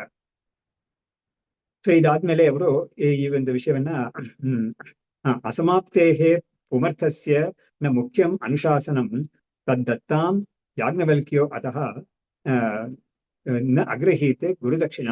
ಇವ್ರು ಹೇಳ್ತಾ ಇದ್ದಾರೆ ವಿದ್ಯಾರಣ್ಯರು, ಈ ಒಂದು ಭಾಗ ಎಲ್ಲ ಹೇಳಿದ್ರಲ್ಲ, ಇದು it is not the primary ಆತ್ಮವಿದ್ಯಾ. ಇದು ಈ ಉಪಾಸನೆಗಾಗಿ ಹೇಳಿರೋದು, ಇಂದ್ರಿಯಗಳ ಬಗ್ಗೆ ಎಲ್ಲ ಹೇಳಿದ್ರು ಅವರು, ದೇವತೆಗಳ ಬಗ್ಗೆ ಎಲ್ಲ ಹೇಳಿದ್ರು. ಅದರಿಂದ ಸಿನ್ಸ್ ಇದು ಪ್ರೈಮರಿ ಆತ್ಮವಿದ್ಯಾ ಅಲ್ಲದೆ ಇರೋದ್ರಿಂದ ಇವರು ಯಾಜ್ಞವಲ್ಕ್ಯರು ಇದಕ್ಕೆ ಏನ್ ದಕ್ಷಿಣೆ ಅಂತ ಕೊಟ್ಟಿದ್ರು, ಅದಕ್ಕೆ ಸಂಭಾವನೆ ಅಂತ, ಅದನ್ನ ಅವ್ರು ಸ್ವೀಕಾರ ಮಾಡ್ಲಿಲ್ಲ. ಅವ್ರಿಗಿರೋ ಒಂದು ಎಥಿಕ್ಸ್ ಅದು. ಅವರು ಸುಮ್ನೆ ಯಾವ್ದಾವ್ದಕ್ಕೂ ಅವರು ತಗೊಳ್ಳೋದಲ್ಲ. ಅವರು ಯಾವ್ದು ನಿಜವಾದ ಒಂದು ವರ್ತಿಯಾಗಿ ಇದ್ರೆ, ತುಂಬಾ ವರ್ತಿಯಾಗಿದ್ರೆ ಅದಕ್ಕೆ ಮಾತ್ರನೇ ತಗೊಳ್ಳೋದು ಅಂತ ಅವ್ರೇನು ಇಟ್ಕೊಂಡಿದ್ದಾರೆ ಅಂತ ಕಾಣುತ್ತೆ. ಅದರಿಂದ ಇವ್ರೇನ್ ಹೇಳ್ತಾ ಇದ್ದಾರೆ, ಅಸಮಾಪ್ತೇಹೇ ಪುಮರ್ತಸ್ಯ, ಇಷ್ಟು ಮಾತ್ರ ತಿಳ್ಕೊಂಡಿದ್ರಿಂದ ಅವ್ರು ಯಾರಿಗೂ ಪುರುಷಾರ್ಥ ಅನ್ನೋದು ಸಿಗೋದಿಲ್ಲ. ಅದರಿಂದ ಇದು ಮುಖ್ಯಂ ಅನುಶಾಸನ ಅಲ್ಲ, ಇದು it's not the primary teaching, ಅದು ಇದು ಕೋರ್ ಟೀಚಿಂಗ್ ಅಲ್ಲ ಇದು. ಹಾಗಾಗಿ ತದ್ದತ್ತಾಂ, ಹಾಗಾಗಿ ಯಾಜ್ಞವಲ್ಕ್ಯರು ಅದಕ್ಕೆ ಏನು ಒಂದು ಸಂಭಾವನೆ ಅಥವಾ ಒಂದು ದಕ್ಷಿಣೆ ಅಂತ ಇಟ್ಟೋ ಅದನ್ನ ಇವರು ಸ್ವೀಕಾರ ಮಾಡ್ಲಿಲ್ಲ ಇವರು ಅಂತ ಹೇಳ್ಬಿಟ್ಟು ಮುಂದಿನ ಟಾಪಿಕ್ ಅವ್ರು ಹೋಗ್ತಾ ಇದ್ದಾರೆ. ದ್ವಿತೀಯ ಬ್ರಾಹ್ಮಣೆ ಜಾಗೃತ್ ಸ್ವಪ್ನ ಸುಷುಪ್ತಿ ಸುಖಾತ್ ನಿಜಂ ಆತ್ಮಾನಂ ಶಾಸ್ತಿ ಅಥೋ ರಾಜ ಯಥಾವಿಧಿ ಉಪಸನ್ನವಾನ್. ಇವಾಗ ಮುಖ್ಯವಾದ ಟೀಚಿಂಗ್ ಅಂದ್ರೆ ಯಾವುದು, ನಮ್ಗೆ ಮೋಕ್ಷಕ್ಕೆ ನೇರಾಗಿ ಬೇಕಾಗಿರೋ ಟೀಚಿಂಗ್, ಅದ್ರ ಬಗ್ಗೆ ಇವಾಗ ಅದು ಶುರು ಆಗುತ್ತೆ. ಇದೇ ನಮ್ಗೆ ಮುಖ್ಯವಾಗಿ ಇಂಟ್ರೆಸ್ಟ್ ಇರೋದು.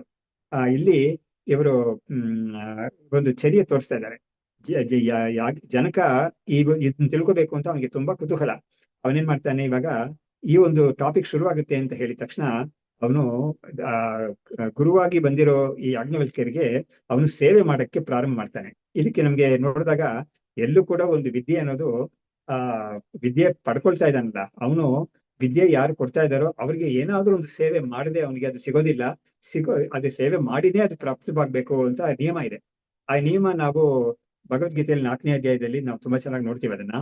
ತದ್ವಿಧಿ ಪ್ರಣಿಪಾತೇನ ಪರಿಪ್ರಶ್ನೇನ ಸೇವೆಯ ಉಪದೇಕ್ಷ್ಯಂತಿ ತೇ ಜ್ಞಾನಂ ಜ್ಞಾನಿನಃ ತತ್ವದರ್ಶಿನಃ ಅಂತ ಕೃಷ್ಣ ಹೇಳ್ತಾ ಇದ್ದಾನೆ ಅರ್ಜುನನ್ಗೆ. ಏನು ಅಂದ್ರೆ ತದ್ವಿಧಿ ಅಂತ ಹೇಳಿದ್ರೆ, ತತ್ ಅಂದ್ರೆ ಆ ತತ್ ಅಂದ್ರೆ ತತ್ಸ್ವರೂಪ, ಒಂದು ಮೋಕ್ಷಕ್ಕೆ ಬೇಕಾಗಿರೋ ವಿದ್ಯೆ. ಅದನ್ನ ನೀನು ತಿಳ್ಕೊ. ನೀನು ಹೇಗ್ ತಿಳ್ಕೊ ಅಂತ ಹೇಳಿದ್ರೆ, ಪ್ರಣಿಪಾತೇನ ಅಂದ್ರೆ ಅವ್ರಿಗೆ ನಮಸ್ಕಾರ ಮಾಡಿ, ಆಮೇಲೆ ಪರಿಪ್ರಶ್ನೇನ ಅದ್ರ ಬಗ್ಗೆ ಪ್ರಶ್ನೆ ಮಾಡ್ಬೇಕು ನೀನು ಅವ್ರ ಹತ್ರ, ಆ ತತ್ವದ ಬಗ್ಗೆ ಪ್ರಶ್ನೆ ಮಾಡ್ಬೇಕು ನೀನು. ಆಮೇಲೆ ಯಾಕಂದ್ರೆ ಪ್ರಶ್ನೆ ಮಾಡದೆ ಇದನ್ನ ಕೊಡಬಾರ್ದು ಅಂತಾನು ಒಂದು ನಿಯಮ ಇದೆ. ಅದರಿಂದ ನಿನಗೆ ನಿಜವಾಗ್ಲೂ ಜಿಜ್ಞಾಸೆ ಇದ್ರೆ ನೀನ್ ಪ್ರಶ್ನೆ ಮಾಡ್ಬೇಕು ಅದನ್ನ. ಹಾಗಾಗಿ ಪ್ರಶ್ನೆ ಮಾಡಿ ಆಮೇಲೆ ಸೇವೆ ಮಾಡ್ಬೇಕು ಅವ್ರಿಗೆ. ಹೀಗೆ ಮಾಡಿ ನೀನು ಅದನ್ನ ನಡ್ಕೋಬೇಕು. ಅವಾಗ ಏನ್ ಮಾಡ್ತಾರೆ, ಆ ತತ್ವಜ್ಞಾನಿಗಳಾಗಿರೋರು, ಅಪರೋಕ್ಷ ಜ್ಞಾನವನ್ನು ಪಡ್ಕೊಂಡಿರೋರು ನಿನಗೆ ಅದನ್ನ ಉಪದೇಶ ಮಾಡ್ತಾರೆ ಅಂತ ಹೇಳಿದ್ದಾರೆ. ಅದನ್ನೇ ಇವನು ಏನ್ ಮಾಡ್ತಾ ಇದ್ದಾನೆ, ಜನಕರಿಗೆ ವಿಧಿ ಉಪಸನ್ನಾನ್ ಅಂತ ಹೇಳ್ತಾ ಇದ್ದಾರೆ. ಉಕ್ತ ಉಪಾಸನತಃ ಪ್ರಾಪ್ಯ ದೇವಭಾವಃ ಪುರಾ ಉದಿತಃ ದೇವತ್ವಾತ್ ಯಜಮಾನೇನ ಪ್ರಾಪ್ಯಂ ಪೃಚ್ಛತಿ ಅಸೌ ಮುನಿ. ಇವಾಗ ಈ ಯಾಜ್ಞವಲ್ಕ್ಯರು ಹಿಂದೆ ಒಂದು ಹೇಳಿದ ವಿಷಯವನ್ನ ಅದೇ ಮತ್ತೆ ತಗೊಳ್ತಾರೆ. ಅದನ್ನ ಮಾಡ್ತಾ ಇದ್ದಾರೆ ನೋಡು. ಒಂದು ಉಪಾಸನ ಅಂತ ನಾವು ಮುಂಚೆ ಹೇಳಿದ್ವಲ್ಲ, ಅದರಿಂದ ಯಾವ ಒಂದು ದೇವತಾ ಸ್ವರೂಪ ಸಿಗುತ್ತಲ್ಲ ಅದು, ಅವಾಗ ಅದು ಆ ದೇವತ್ವಾತ್ ಮುಚ್ಯಮಾನ. ಅವಾಗ ಒಂದ್ ವೇಳೆ ಆ ದೇವತಾ ಸ್ವರೂಪ ಸಿಕ್ಕಿ ಅವರಿಂದ ಅವನು ಮುಕ್ತ ಆಗುತ್ತಲ್ಲ ಅದು, ಅವಾಗ ಯಾವುದನ್ನ ಅವನು ಮತ್ತೆ ಹೊಂದುತ್ತಾನೆ ಅಂತ ಒಂದು ಪ್ರಶ್ನೆನ ಅವನಿಗೆ ಕೇಳ್ತಾರೆ, ಜನಕನಿಗೆ ಕೇಳ್ತಾರೆ. ಆವಾಗ ಅವನು ಗಂತವ್ಯಂ ಜಾನಾಮೀತಿ ಅವಿದ್ಯಾಂ ಸ್ವಾತ್ಮನಿ ಸ್ಥಿತಾಂ ಪ್ರಕಟೀಕುರ್ವತಃ ರಾಜ್ಞಃ ಇಂದ್ರತತ್ವಂ ಉಪಾದಿಶತೆ. ಅವಾಗ ಯಾಜ್ಞವಲ್ಕ್ಯರು, ಜನಕ ನನಗೆ ಅದು ಗೊತ್ತಿಲ್ಲ ಅಂತ ಹೇಳ್ತಾನೆ, ನನಗೆ ಗೊತ್ತಿಲ್ಲ, ಅದು ನೀವೇ ಹೇಳ್ಬೇಕು ಅಂತ ಹೇಳಿದಾಗ ಯಾಜ್ಞವಲ್ಕ್ಯರು ಅದನ್ನ ಹೇಳಕ್ಕೆ ಮುಂದಾಗ್ತಾ ಇದ್ದಾರೆ. ಅದಕ್ಕೆ ಇಂದ್ರತತ್ವ ಅಂತ ಅದಕ್ಕೆ ಒಂದು ಟೆಕ್ನಿಕಲ್ ನೇಮ್ ಕೊಟ್ಟಿದ್ದಾರೆ ಶಾಸ್ತ್ರದಲ್ಲಿ. ಅದೇನು ಅಂತ ಹೇಳ್ತಾರೆ ಇವರು. ಇಂದತೆ ಅಹರ್ನಿಶಂ ಯಸ್ಮಾತ್ ಇಂದನಾಮ ತತಃ ಪುಮಾನ್ ವೀರ್ಯವತ್ ದಕ್ಷಿಣಂ ಚಕ್ಷು ಶ್ರೌತೋ ಅತಿಶಯೋ ಅತ್ರಹಿ ಅಂತ ಇವರು ಹೇಳ್ತಾ ಇದ್ದಾರೆ. ಇಂಧ ಅಂತ ಹೇಳಿದ್ರೆ ಯಾವುದೋ ಒಂದು ಯಾವಾಗ್ಲೂ ಪ್ರಕಾಶವಾಗಿದೆಯೋ, ಅಹರ್ನಿಶಂ ಹಗಲು ರಾತ್ರಿ ಯಾವಾಗ್ಲೂ ಕೂಡ ಅದಕ್ಕೆ ಯಾವುದೇ ಒಂದು ಮುಕ್ತಾಯ ಆಗದೆ ಅದು ಪ್ರಕಾಶಮಾನವಾಗಿ ಇದೆಯೋ ಅದು, ಅದಕ್ಕೆ ಇಂಧ ಅಂತ ಒಂದು ಹೆಸರು ಅದಕ್ಕೆ ಕೊಟ್ಟಿದ್ದಾರೆ. ವೀರ್ಯವತ್ ದಕ್ಷಿಣಂ ಚಕ್ಷು, ಅದಕ್ಕೆ ಅವನ ಒಂದು ಬಲಗಣ್ಣ ಅಂತ ಒಂದಿದೆಯಲ್ಲ, ಆ ದೇವತೆಗೆ ಅದು ತುಂಬಾ ಪ್ರಕಾಶಮಾನವಾಗಿರೋದು. ಅಥವಾ ಅದಕ್ಕೆ ಇನ್ನೊಂದು ಹೆಸರು ಕೊಡ್ತಾ ಇದ್ದಾರೆ, ಅದೇ ಅಥವಾ ವೇದ ಅದು ಹೇಳೋದ್ರಿಂದ ಅದಕ್ಕೆ ತುಂಬಾ ವಿಶೇಷವಾದ ಒಂದು ಪ್ರಸಿದ್ಧಿ ಅದಕ್ಕೆ ಇದೆ ಅಂತ ಒಂದು ಡಿಸ್ಕ್ರಿಪ್ಷನ್ ಕೊಡ್ತಾ ಇದ್ದಾರೆ.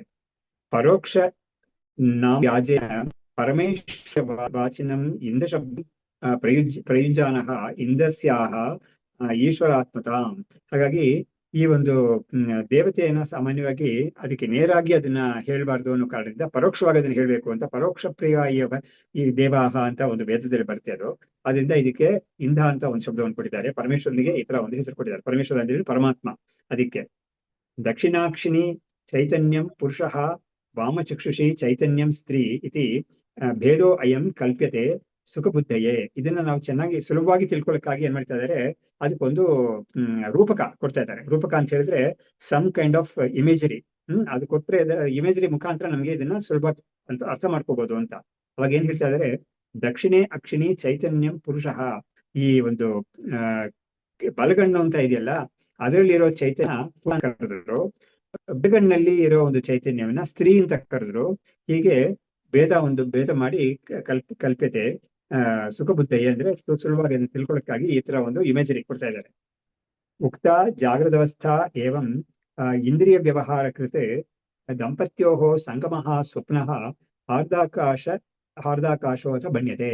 ಇವಾಗ ಕಣ್ಣು ಅಂತ ಯಾವ್ದನ್ನ ಹೇಳಿದ್ರು, ಯಾತಿಗೆ ಹೇಳಿದ್ರು ಅಂದ್ರೆ ನಮ್ಮ ಶರೀರದಲ್ಲಿ ಕಣ್ಣು ಅನ್ನೋದು ತುಂಬಾ ಮುಖ್ಯವಾದ ಒಂದು ಆರ್ಗನ್. ಅದು ಸರ್ವೇಂದ್ರಿಯಾಣ ನಯನಂ ಪ್ರಧಾನಂ ಅಂತ ಒಂದು ಮಾತೇ ಇದೆ. ಇದು ಈ ಜಾಗೃತ ಅವಸ್ಥೆಯಲ್ಲಿ ನಮ್ಗೆ ಇಂದ್ರಿಯೈಹಿ ಅರ್ಥೋಪಲಬ್ಧಿ ಜಾಗರಣಂ ಅಂತ ಒಂದು ಡೆಫಿನಿಷನ್ ಇದೆ. ಜಾಗೃತ ಅವಸ್ಥೆ ಅಂದ್ರೆ ಇಂದ್ರಿಯ ಮುಖಾಂತರ ನಾವು ಇರೋ ವಸ್ತುಗಳನ್ನ ನಾವು ಸಂಪ ಮಾಡಿ ಅದ್ರ ಮುಖಾಂತರ ನಾವು ಒಂದು ನಮ್ಗೆ ಒಂದು ಭೋಗ ಅಂತ ಸಿಗುತ್ತಲ್ಲ, ಅದಕ್ಕೆ ಜಾಗೃತ ಅವಸ್ಥೆ ಅಂತ ಹೇಳಿದ್ದಾರೆ. ಅದನ್ನೇ ಆ ಒಂದು ಎರಡು ಕಣ್ಣು ಅದರಲ್ಲಿ ಸ್ತ್ರೀ ಪುರುಷ ಅಂತ ಹೇಳಿದ್ದು ಜಾಗೃತ ಅವಸ್ಥೆ ಅದು. ಇವಾಗ ಆ ಸ್ತ್ರೀ ಪುರುಷರು ಇಬ್ರು ಕೂಡ ಒಂದು ಸೇರ್ಕೊಂಡಾಗ ಅವ್ರಿಗೆ ಆ ಸ್ಥಿತಿ ಯಾವ್ದು ಅಂತ ಕೇಳಿದ್ರೆ ಸ್ವಪ್ನ ಸ್ಥಿತಿ ಅಂತ ಹೇಳ್ತಾ ಇದ್ದಾರೆ. ಅದೇ ದಂಪತ್ಯೋಹೋ ಸಂಗಮಃ ಸ್ವಪ್ನಃ, ಅವರಿಬ್ರು ಸೇರ್ಕೊಳ್ಳೋದು ಅನ್ನೋದು ಯಾವ್ದಿದೆಯೋ ಅದು ಸ್ವಪ್ನ. ಅದು ಆರ್ಧಾಕಾಶೋ ಅಥವಾ ಬಣ್ಯತೆ. ಹಾಗಾಗಿ ಇದು ಎಲ್ಲೇ ನಡೆಯುತ್ತೆ ಅಂತ ಕೇಳಿದ್ರೆ ಹೃದಯಾಕಾಶ ಅಂತ ಒಂದಿದೆಯಲ್ಲ ಅಲ್ಲಿ ಇದು ನಡೆಯುತ್ತೆ ಅಂತ ಹೇಳಿದ್ರು. ಇದು ತುಂಬಾ ಇಂಟ್ರೆಸ್ಟಿಂಗ್ ಆಗಿರುತ್ತೆ. ಇದು ಸ್ವಪ್ನ ಅನ್ನೋದು ಎಲ್ಲಿ ನಡೆಯುತ್ತೆ, ಅದು ಹೇಗಾಗುತ್ತೆ ಅನ್ನೋದೆಲ್ಲ ಸ್ವಲ್ಪ ಡಿಸ್ಕ್ರಿಪ್ಷನ್ ಉಪನಿಷತ್ ಕೊಡುತ್ತೆ. ತುಂಬಾ ಚೆನ್ನಾಗಿರುತ್ತೆ ಅದು ಕೇಳಕ್ಕೇನೆ. ಸಂಭೂಯ ಸ್ತುತಿ ಅತ್ರ ಇತಿ ಸಂಸ್ಥವಃ ಹೃದಯ ಸುಷಿ ಅನಿಷ್ಟಾನ್ ರಸಃ ರಕ್ತಪಿಂಡ ಯಹ ಸೋ ಅನ್ನಂ ಏತಯೋಹೋ. ಇವಾಗ ಏನ್ ಹೇಳ್ತಾ ಇದಾರೆ, ಈ ಒಂದು ಸ್ವಪ್ನ ಅನ್ನೋ ಸ್ಥಿತಿಯಲ್ಲಿ ಇರುವಾಗ ಜೀವ ಎಲ್ಲಿರ್ತಾನೆ ಅಂತ ಕೇಳಿ ನೋಡಿ, ಜಾಗೃತ ಅವಸ್ಥೆಯಲ್ಲಿದ್ದಾಗ ಆ ಜೀವ ಅನ್ನೋನು ಕಣ್ಣು ಅಂತ ಹೇಳಿದ್ರು. ಕಣ್ಣು ಅಂದ್ರೆ ಇಂದ್ರಿಯ ಪ್ರಧಾನವಾಗಿ. ಆದ್ರೆ ಸ್ವಪ್ನಾವಸ್ಥೆಗೆ ಹೋದಾಗ ಅಂತ ಹೇಳಿದ್ರೆ ಇಂದ್ರಿಯಗಳ ವ್ಯಾಪಾರ ಎಲ್ಲ ನಿಂತೋಗ್ಬಿಟ್ಟಿರುತ್ತೆ ಅದು. ಆದ್ರೆ ಮನಸ್ಸು ಅನ್ನೋದು ಮಾತ್ರ ವರ್ಕ್ ಆಗ್ತಾ ಇರುತ್ತೆ ಅದು. ಅವಾಗ ಅಲ್ಲೇನೆ ನಮ್ಗೆ ಒಂದು ವಾಸನಾಮಯವಾದ ಪ್ರಪಂಚವನ್ನ ಮನುಷ್ಯ ಸೃಷ್ಟಿ ಮಾಡುತ್ತೆ. ಆ ಪ್ರಪಂಚದಲ್ಲಿ ಇವನು ಇರ್ತಾನೆ, ಆಮೇಲೆ ಇತರರು ಇರ್ತಾರೆ, ಆಮೇಲೆ ಬೇರೆ ಬೇರೆ ಏನೇನೋ ಇವೆಂಟ್ಸ್ ಎಲ್ಲ ನಡೆಯುತ್ತೆ. ಅದ್ರ ಮುಖಾಂತರ ಇವನಿಗೆ ಒಂದು ಸುಖ ದುಃಖ ಇದೆಲ್ಲ ಸಿಗುತ್ತೆ, ಪ್ರಾಪ್ತವಾಗುತ್ತೆ, ಭೋಗ ಸಿಗುತ್ತೆ ಅವನಿಗೆ. ಆದ್ರೆ ಈ ಸಿಗೋವನ್ ಮಾತ್ರ ಏನ್ ಮಾಡ್ತಾನೆ, ಮಲ್ಗೋವನು ಅವನು ಕಾಣ್ತಾ ಇರೋವನು ಆದ್ರೆ ಆ ಸ್ವಪ್ನ ತಾನು ಒಂದು ವ್ಯಕ್ತಿಯಾಗಿರ್ತಾನೆ.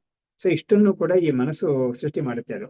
ಆದ್ರೆ ಸಮಯದಲ್ಲಿ ಈ ಜೀವ ಎಲ್ಲಿರ್ತಾನೆ ಅಂತ ಕೇಳಿದ್ರೆ ಈ ಉಪನಿಷತ್ ಹೇಳುತ್ತೆ, ಅದು ನಾಡಿಗಳಲ್ಲಿ ಸಂಚಾರ ಮಾಡ್ತಾ ಇರ್ತಾನೆ ಅಂತ ಹೇಳುತ್ತೆ. ತುಂಬಾ ಆಶ್ಚರ್ಯವಾಗಿ ಕೇಳಿದ್ರೆ ನಮ್ಗೆಲ್ಲ ಆಗ್ತಾ ಇರೋದು ಇದೆ, ಆದ್ರೆ ಅದು ಈಗ ಆಗ್ತಾ ಇದೆ ಅಂತ ಗೊತ್ತಿಲ್ಲ. ಆದ್ರೆ ಉಪನಿಷತ್ ನಮ್ಗೆ ಇದನ್ನು ತೋರಿಸ್ಕೊಡ್ತಾ ಇದೆ.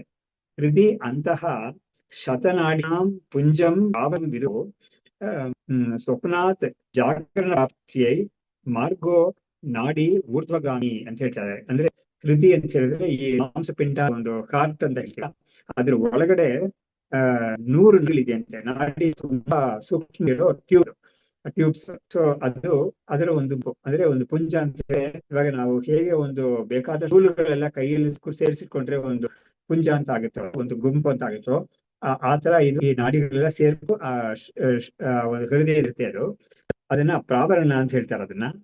ಅದು ಸ್ವಪ್ನ ಜಾಗರಣ ಪ್ರಾಪ್ತಿ ಮಾರ್ಗ ಊರ್ಧ್ವಗಾಮಿನಿ. ಅದರಲ್ಲಿ ಮೇಲ್ಗಡೆ ಮೇಲ್ಮುಖವಾಗಿರುತ್ತ ಒಂದು ನಾಡಿ ಇರ್ತಲ್ಲ, ಅದು ಈ ಸ್ವಪ್ನದಿಂದ ಜಾಗೃತ ಬೇಕು ಅಂತ ಹೇಳಿದ್ರೆ ಆ ನಾಡಿಯಿಂದ ಅವನು ಹೊರಗಡೆ ಬರ್ತಾನೆ ಅಂತ ಉಪನಿಷತ್ ಹೇಳೋದು.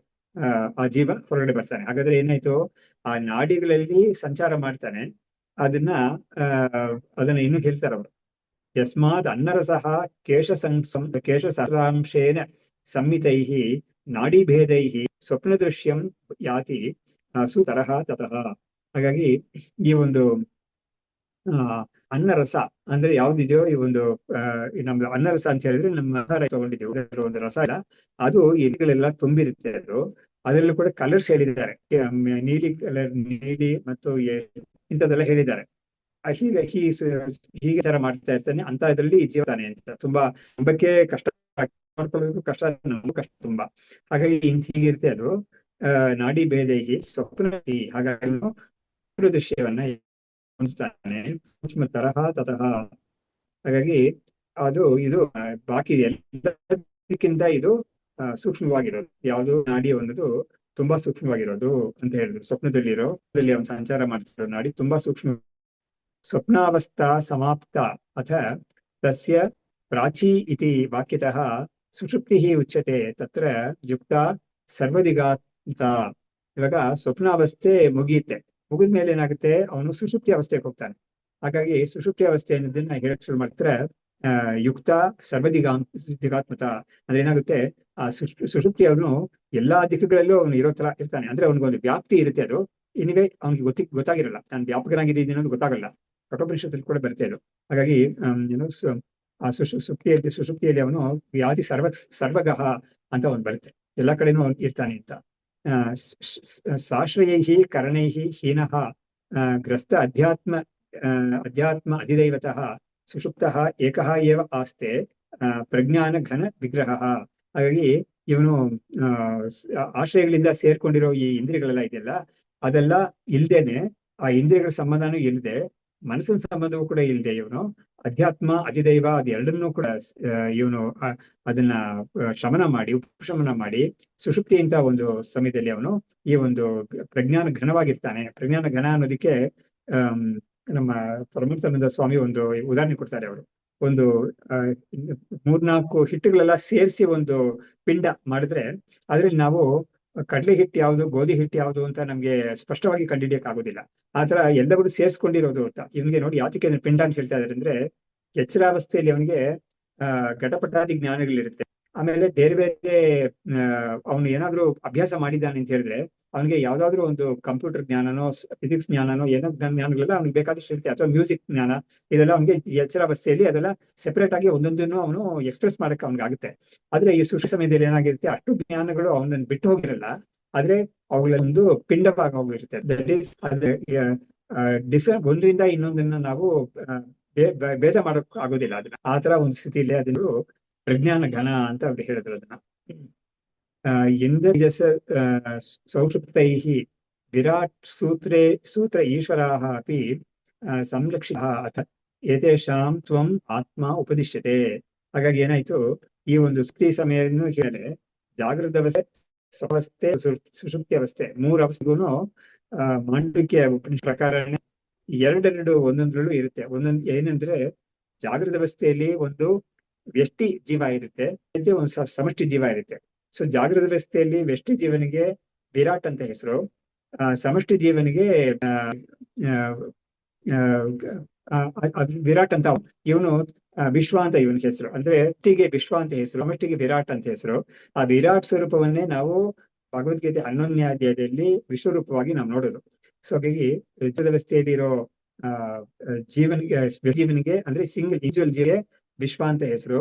ಟೋಟಲ್ ಅಂತ ಯಾವ್ದೊಂದು ಸಮಷ್ಟಿ ಜೀವ ಇದೆಯೋ ಅದಕ್ಕೆ ವಿರಾಟ್ ಅಂತ ಹೆಸರು. ಸ್ವಪ್ನಾವಸ್ಥೆಯಲ್ಲಿ ಅದೇ ತರ ಕರೆಸ್ಪಾಂಡಿಂಗ್ ಆಗಿ ಆ ಇಂಡಿವಿಜುವಲ್ ಜೀವನಿಗೆ ತೈಜಸ ಅಂತ ಹೆಸರು, ಕುಲ್ ಜೀವ ಅಂತ ಸಮಷ್ಟಿ ಜೀವ ಅಂತ ಅದಕ್ಕೆ ಹಿರಣ್ಯಗರ್ಭ ಅಂತ ಹೆಸರು. ಆಮೇಲೆ ಸುಷುಪ್ತಿ ಅವಸ್ಥೆಯಲ್ಲಿ ಇರೋ ಇಂಡಿವಿಜುವಲ್ ವ್ಯಷ್ಟಿ ಜೀವನಿಗೆ ಪ್ರಾಜ್ಞಾ ಅಂತ ಹೆಸರು, ಮತ್ತು ಟೋಟಲ್ ಅಂತ ಯಾವುದೊಂದು ಸಮಷ್ಟಿ ಅದಕ್ಕೆ ಈಶ್ವರ ಅಂತ ಹೆಸರು ಅಂತ. ಅದು ಮೂರನ್ನು ಮಾಂಡುಕ್ಯದಲ್ಲಿ ಹೇಳಿದಾರಲ್ಲ ಅದನ್ನೇ ಇಲ್ಲಿ ಮಾಡ್ತಾ ಇದ್ದಾರೆ ಅವರು. ಸಂರಕ್ಷಿತ ಆ ತರ ಒಂದು ಹೆಸರಿಂದ ದೇ ಆರ್ ಇಂಡಿಕೇಟೆಡ್. ಅಥ ಏತೇಷಾಂ ತತ್ವಂ ಆತ್ಮ ಉಪದಿತೆ. ಮುಂದಕ್ಕೆ ಈ ಮೂರು ಬೇರೆ ಬೇರೆ ಇರಲ್ಲ. ಈ ಮೂರು ತತ್ವ ಏನು ನಿಜವಾಗ್ಲು ಅದೇ ನಮ್ಗೆ ಬೇಕಾಗಿರೋದು. ಆದ್ರೆ ತತ್ವ ಎತ್ತೆ ಹೇಳಕ್ ಆಗೋದಿಲ್ಲ, ಅತ್ಯಂತ ಸೂಕ್ಷ್ಮವಾಗಿರೋದ. ಅದರಿಂದ ಉಪನಿಷತ್ತು ಏನ್ ಮಾಡುತ್ತೆ, ಈ ಜಾಗೃತ ಸ್ವಪ್ನ ಅವಸ್ಥೆ ಅಂತ ಮೂರು ಅವಸ್ಥೆ ನಮ್ಗೆ ಗೊತ್ತಿರೋದ್ರಿಂದ, ನಮ್ಗೆ ಇರೋದ್ರಿಂದ ಅದ್ರ ಮುಖ ಏನ್ ಮಾಡುತ್ತೆ, ಅದು ನಮ್ಗೆ ಗೊತ್ತಿಲ್ಲದೆ ಇರೋ ಒಂದು ತುರಿಯ ಅವಸ್ಥೆಯನ್ನ ನಮ್ಗೆ ತೋರಿಸುತ್ತೆ. ವಾಸ್ತವವಾಗಿ ನಾವು ಆ ತುರಿಯವಾಗಿ ನಾವು ಯಾವಾಗ್ಲೂ ಅದೇ ಇರೋದು ನಮ್ಮ ವಾಸ್ತವ ರೂಪ. ಆದ್ರೆ ನಾವು ಅವಿದ್ಯೆಯಿಂದ ನಾವೊಂದು ಇಂಡಿವಿಜುವಲ್ ಈ ಒಂದು ಬಂದಾವಳಿಯಲ್ಲಿ ಜಾಗೃತ ಸ್ವಪ್ನ ಸುಷುಪ್ತಿ ಅಂತ ಪ್ರತಿದಿನಾನು ಇದು ಮೂರು ಬಂದು ಹೋಗ್ತದ್ರಿಂದ ಇದನ್ನ ಇಟ್ಕೊಂಡು ಇದನ್ನ ಒಂದು ಮಾಡಿದ್ರಿಂದ ಇದ್ರ ಮುಖಾಂತರ ನೋಡು ಇದೆಲ್ಲ ಬಂದು ಹೋಗುವ ಅವಸ್ಥೆಗಳು. ಆದ್ರೆ ಯಾವ ಒಂದು ವಸ್ತು ಯಾವ ಬಂದು ಹೋಗೋದೇ ಇಲ್ದ ಆದ್ರೆ ಯಾವಾಗ್ಲೂ ಇರ್ತಾ ಇದೆಯೋ, ಅಂದ್ರೆ ಅದೇ ಸಮಯದಲ್ಲಿ ಈ ಮೂರರಲ್ಲೂ ಕೂಡ ಅದು ಅನುಸೂತವಾಗೂ ಇದೆಯೋ, ಅಂದ್ರೆ ಅದೇ ಇದರಲ್ಲಿ ಇದನ್ನ ದಾಟಿದೆಯೋ. ಇದಕ್ಕೆ ಇಂಗ್ಲಿಷ್ ಅಲ್ಲಿ ಎರಡು ತುಂಬಾ ಚೆನ್ನಾಗಿರೋ ಶಬ್ದಗಳಿದೆ. ಇಮ್ಯಾಂಡ್ ಅಂತ ಒಂದು ಶಬ್ದ ಅನುಸಾಗಿರೋದು ಅಂತ, ಟ್ರಾನ್ಸೆಂಡೆಂಟ್ ಅಂತ ಒಂದು ಅದು ಇದನ್ನ ದಾಟಿರೋದು ಅಂತ. ಹಾಗಾಗಿ ಅನುಸೂತವಾಗಿರೋ ದಾಟಿರೋದು ಯಾವ್ದು ಇದೆಯೋ ಅದೇ ಅನುಸೂತವಾಗಿ ಇರೋದು. ಆದ್ರೆ ಅನುಸೂತವಾಗಿರೋದು ಹೇಳಿದ್ರೆ ಅವಾಗ ಎರಡನೇ ವಸ್ತು ಬೇಕಾಗುತ್ತೆ ಯಾವ್ದ್ರಲ್ಲಿ ಅನುಸೂತವಾಗಿರ್ಲಿ ಅಂತ.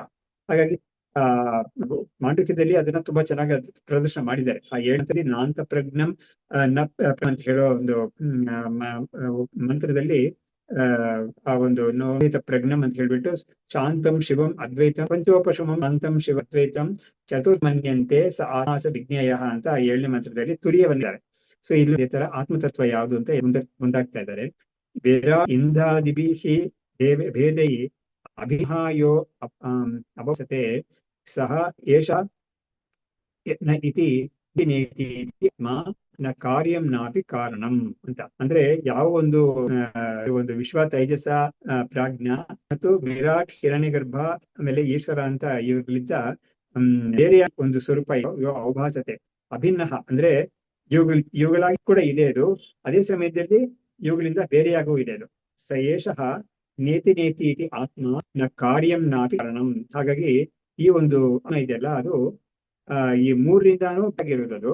ಅದು ಈ ಮೂರು ಕೂಡ ಅಲ್ಲ ಅದು ವಾಸ್ತವವಾಗಿ. ಆದ್ರೆ ಈ ಮೂರಲ್ಲಿ ಅದು ಖಂಡಿತ ಇದೆ. ಆದ್ರೆ ಈ ಮೂರು ಒಂದು ತತ್ವ ಅಲ್ಲ, ಇದು ಅವಿದ್ಯೆಯಿಂದ ಉಂಟಾಗಿರೋದು. ಆದ್ರೆ ಈ ಒಂದು ತತ್ವ ಮಾತ್ರ ಅವಿದ್ಯೆಗೆ ದಾಟಿರೋದು. ಅದರಿಂದ ನೇತಿ ಅಂತ ನಾವು ಈ ಅವಸ್ಥೆಗಳೆಲ್ಲ ಡಿಸ್ರಿಗಾರ್ಡ್ ಮಾಡಿದ್ರೆ, ಅದನ್ನ ಮಾಡಿದಾಗ ಯಾವುದು ರಿಜೆಕ್ಟ್ ಮಾಡಕ್ ಆಗದೆ ಒಂದು ಉಳಿಯುತ್ತೋ ಅದು ನಮ್ಮ ಅದು ನ ಕಾರ್ಯ ಅಪಿ ಕಾರಣಂ ಅಂತ. ಇದು ತುಂಬಾ ಸ್ವಾರಸ್ಯ. ಈ ಒಂದು ಆತ್ಮ ಕಾರ್ಯವೂ ಅಲ್ಲ ಕಾರಣ ಅಲ್ಲ ಅಂತ ಹೇಳ್ತಾ ಇದ್ದಾರೆ. ಏನರ್ಥ ಅಂತ ಹೇಳಿದ್ರೆ ನೋಡಿ, ಈ ಮೂರು ಅವಸ್ಥೆ ಹೇಳ್ತೀವಲ್ಲ ನಾವು, ಜಾಗೃತೆ, ಸ್ವಪ್ನಾವಸ್ಥೆ, ಸುಷುಪ್ತಿ ಅವಸ್ಥೆ ಅಂತ. ಈ ಒಂದು ಕಾರ್ಯಕಾರಣ ಭಾವ ಇದೆ. ಯಾವ್ದು ಕಾರಣ ಯಾವ್ದು ಕಾರ್ಯ ಅಂತ ಹೇಳಿ, ಈ ಜಾಗೃತ ಮತ್ತು ಸ್ವಪ್ನ ಇದೆಯಲ್ಲ ಎರಡು ಕೂಡ ನಮಗೆ ಅನುಭವಕ್ಕೆ ಅಂದ್ರೆ ಹೊರ ಪ್ರಪಂಚವನ್ನ ನಾವು ಅನುಭವಿಸಕ್ಕೆ ಇದು ಸಾಧ್ಯವಾಗ್ತಾ ಇದೆ ಈ ಎರಡರಲ್ಲೂ ಕೂಡ. ಸ್ವಪ್ನಲ್ಲಿ ಯದ್ಯಪಿ ಹೊರಗಡೆ ಅಂತ ಟೆಕ್ನಿಕಲ್ ಆಗಿ ಅಲ್ಲೇ ಹೋದ್ರು ಕೂಡ ಅವನು ಆ ಸ್ವಪ್ನ ಕಾಣ್ತಾ ಇರುವಾಗ ಅದು ಹೊರಗಿನ ಪ್ರಪಂಚ ಅಂತಾನೆ ಅವನು ತಿಳ್ಕೊಂಡಿರ್ತಾನೆ. ಹೇಗೆ ಜಾಗೃತಿ ಇದೆಯೋ ಹಾಗೆ ತಿಳ್ಕೊಂಡಿರ್ತಾನೆ. ಎಚ್ಚರ ಆದ್ಮೇಲೆ ಗೊತ್ತಾಗುತ್ತೆ ಇದು ನಮ್ಮ ಒಳಗೆ ಆಗ್ತಾ ಇದ್ದಿದ್ದು ಅಂತ ಗೊತ್ತಾಗುತ್ತೆ. ಬಟ್ ಹೇಗೆ ಇದ್ರು ಕೂಡ ಇದು ದ್ವೈತವನ್ನ ಇವನು ಅನಿಸಕ್ಕೆ ಒಂದು ಈ ಎರಡು ಕಡೆಗೂ ಸಾಧ್ಯವಾಗುತ್ತೆ. ಜಾಗೃತಿಯಲ್ಲಿ ಸ್ವಪ್ನ ಎರಡು ದ್ವೈತವನ್ನ ಅನ್ಸಕ್ಕೆ ಸಾಧ್ಯವಾಗುತ್ತೆ. ಅಲ್ಲಿಂದಾನೇ ಅವನಿಗೆ ಸುಖ ದುಃಖ ಎರಡು ಸಿಕ್ಕೋದು. ಅದೇ ಸುಷುಪ್ತಿಯಲ್ಲಿ ಅಂತ ಹೇಳಿದ್ರೆ ಈ ದ್ವೈತ ಅನ್ನೋದು ಅದು ಒಂದು ಬೀಜ ರೂಪ ಇರುತ್ತೆ. ಅಂದ್ರೆ ಅನ್ಮ್ಯಾನಿಫೆಸ್ಟ್ ಆಗಿ ಇರುತ್ತೆ ದ್ವೈತ ಅನ್ನೋದು. ಹಾಗಾಗಿ ಈ ಒಂದು ಸುಷುಪ್ತಿ ಅವಸ್ಥೆ ಎರಡು ಅವಸ್ಥೆಗಳಿಗೂ ಕಾರಣ ಅಂತ ಹೇಳಿದ್ದಾರೆ. ಏನಾಯ್ತು, ಈ ಅವಸ್ಥೆಗಳಿಗೂ ಕಾರಣ ಅನ್ನೋ ಈ ಸುಷುಪ್ತಿ ಅವಸ್ಥೆ, ಸುಷುಪ್ತಿ ಅವಸ್ಥೆಗೆ ಇದೆರಡು ಕೂಡ ಕಾರ್ಯಗಳಾಗಿರುತ್ತೆ. ಅಂದ್ರೆ ಕಾರ್ಯಕ್ಕಂತ ಬಂತಲ್ಲ ಇಲ್ಲಿ, ಆದ್ರೆ ಈ ತುರಿಯ ಅನ್ನೋದು ಯಾವ್ದಕ್ಕೂ ಕಾರಣವೂ ಅಲ್ಲ, ಆಮೇಲೆ ಅದು ಕಾರ್ಯವನ್ನು ಏನ್ ಮಾಡಲ್ಲ, ಮತ್ತು ಅದಕ್ಕೂ ಕೂಡ ಯಾವ್ದು ಕಾರಣ ಇಲ್ವೇ ಇಲ್ಲ ಅಂತ ಒಂದು ರೂಪ ಆಗಿದೆ. ಕಾರಣ ಏನು ದಾಟಿರೋ ಸ್ವರೂಪ ಅಂತ ಹೇಳಿದ್ರು. ಹೀಗೆ ಹೇಳಿ ಅಂತ ಒಂದು ತತ್ವವನ್ನ ಹೇಳಕ್ಕೆ ಪ್ರಾರಂಭ ಮಾಡ್ತಾ ಇದ್ದಾರೆ. ತೇನೈವ ಜ್ಞಾತ್ಮನ ಅಶೇಷಂ ಧ್ವಾಂತಜಂ ತಥಾ ಜಗ್ನೈತಿ ಆತ್ಮನ ವಿದ್ವಾನ್ ಪೂರ್ಷ್ಟಿ ಅವಶಿಷ್ಯತೆ. ಹೀಗಾಗಿ ಇಂಥ ಒಂದು ಸ್ವವನ್ನು ಯಾರು ತಿಳ್ಕೊಂಡು ಅವನ್ಗೇನಾಗುತ್ತೆ ಅಂದ್ರೆ ಈ ಒಂದು ಅಜ್ಞಾನದಿಂದ ಉಂಟಾಗಿರುತ್ತಲ್ಲ ಒಂದು ಸಂಸಾರ ಅನ್ನೋದು, ಅದು ಅವನಿಗೆ ಹೋಗುತ್ತೆ. ಅದು ಹೋಗಿ ಅವನು ಸ್ವರೂಪವಾಗಿ ಅವನು ಬೆಳಗ್ತಾ ಇರ್ತಾನೆ ಅಂತ ಹೇಳಿ ಈ ಒಂದು ಭಾಗವರು ಇಲ್ಲಿ ಹೇಳ್ತಾರೆ. ಇದಕ್ಕಾದ್ಮೇಲೆ ಒಂದ್ ಸ್ವಲ್ಪ ವಿಷಯಗಳೆಲ್ಲ ಇದೆ. ನಾವು ಅದನ್ನ ಪ್ರವೇಶ ಮಾಡಕ್ಕೆ ಇನ್ನೂ ಸ್ವಲ್ಪ ವಿಷಯ ಅದಕ್ಕೆ ಪೀಠಿಕೆಯಾಗಿ ಹೇಳ್ಬೇಕಾಗುತ್ತೆ. ಅದರಿಂದ ನಾನು ಅದಕ್ಕೆ ಇಲ್ಲೇ ಇದು ಉಪನ್ಯಾಸನ ಇಲ್ಲಿ ನಿಲ್ಲಿಸ್ಬೇಕು ಅಂತ ಅನ್ಕೊಂಡಿದ್ದೀನಿ. ನಮ್ಗೆ ತುಂಬಾ ದಿವಸದಿಂದ ನಾವು ಈ ಒಂದು ಪ್ರಶ್ನೆ ಉತ್ತರ ಅಂದ್ರೆ ಅನ್ಸಿದ ಒಂದು ಮುಂಚೆ ಒಂದು ಕ್ವಶನ್ ನಾವು ಅದಕ್ಕೆ ಮಾಡ್ತಾ ಇದ್ವಿ ನಾವು. ಆದ್ರೆ ನಾವು ಸ್ವಲ್ಪ ಮಾಡಕ್ಕೆ ಆಗ್ತಾ ಇರ್ಲಿಲ್ಲ, ಬೇರೆ ಬೇರೆ ಕಾರಣಗಳಿಂದ. ಒಂದು ಮುಖ್ಯವಾದ ಕಾರಣ ಏನುತ್ತೆ ಅಂತ ಹೇಳಿದ್ರೆ ಈ ಒಂದು ಟಾಪಿಕ್ಸ್ ಎಲ್ಲ ನಮಗೆ ಫುಲ್ ಸಿಂಗು ಆಗ್ತಾ ಇತ್ತದು. ಹಾಗಾಗಿ ನಾವೆಲ್ಲೂ ನಿಲ್ಲಿಸಿ ನಾವು ಮಾಡಕ್ಕೆ ಆಗ್ತಾ ಇರ್ಲಿಲ್ಲ. ಸೊ ಇವಾಗ ನಮ್ಗೆ ಒಂದು ಸಮ್ 5 minutes ಟೈಮ್ ಇರೋದ್ರಿಂದ ಏನಾದ್ರು ಪ್ರಶ್ನೆ ಇದ್ರ ಬಗ್ಗೆ ಇದ್ರೆ ಕೇಳ್ಬೋದು. ವಿ ಕ್ಯಾನ್ ಡೆಫಿನೆಟ್ಲಿ ಅನ್ಮ್ಯೂಟ್ ಕೇಳ್ಬೋದು. We can take up such question.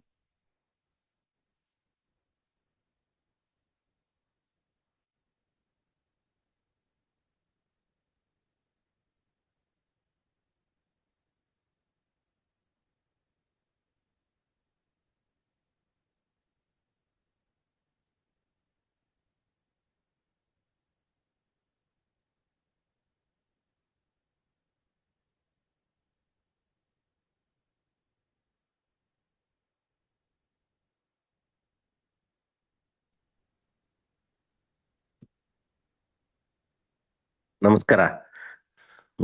ನಮಸ್ಕಾರ. ನಮಸ್ಕಾರ. ಈಗ ಒಂದು ಪ್ರಶ್ನೆ ಇದು ಬರುತ್ತೆ. ಈ ಇದರಲ್ಲಿ ವಿದ್ಯಾಮಾಯ ಅವಿದ್ಯಾಮಾಯ ಅಂತ ಬರುತ್ತೆ. ಹಾಗೆ ಅಂದ್ರೆ ಅದರಲ್ಲಿ ಒಂದು ಏನು ಅಂತಂದ್ರೆ ನಾವು ಮಾಯೆಯಿಂದ ಹೊರಗೆ ಹೋಗೋದಕ್ಕೆ ಆಗೋದೇ ಇಲ್ವಾ ಅನ್ನೋದು ಒಂದು ಬರುತ್ತೆ. ಯಾಕಂದ್ರೆ ನಾವೇ ಒಂದು ರಾಮಕೃಷ್ಣ ಪರಮಹಂಸರು ಹೇಳಿದ ಪ್ರಕಾರ ನಾವು ಮಾಯೆನಲ್ಲೇ ಇರ್ತೀವಿ. ಆದ್ರೆ ಅದರಲ್ಲಿ ಎರಡು ಕ್ಲಾಸಸ್ ಇದೆ, ಒಂದು ವಿದ್ಯಾಮಾಯ, ಇನ್ನೊಂದು ಅವಿದ್ಯಾಮಾಯ.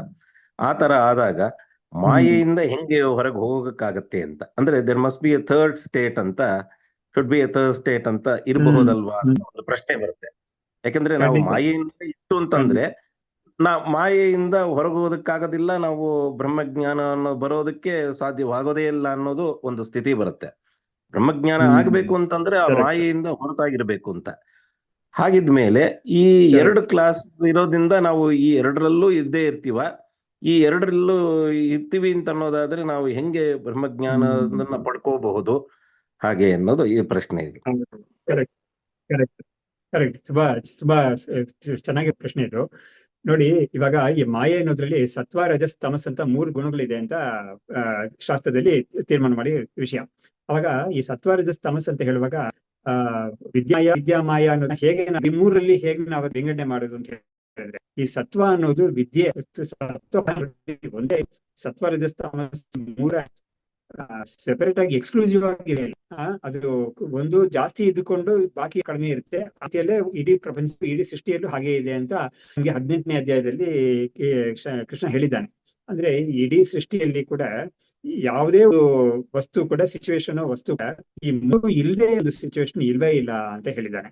ಅವಾಗ ಏನೋ ಈ ಮೂರರ ಸ್ಪರ್ಶ ಇದ್ದೇ ಇರುತ್ತೆ. ಬಟ್ ಒನ್ ಥಿಂಗ್ ಇಸ್, ಒಂದು ಕಡೆ ಯಾವುದೇ ಜಾಸ್ತಿ ಆಗಿದ್ದು ಬಾಕಿ ಎರಡು ಅಂಶ ಪ್ರಮಾಣದಲ್ಲಿ ಇರುತ್ತೆ. ಹಾಗೆ ನಾವು ಒಪ್ಬೋದು.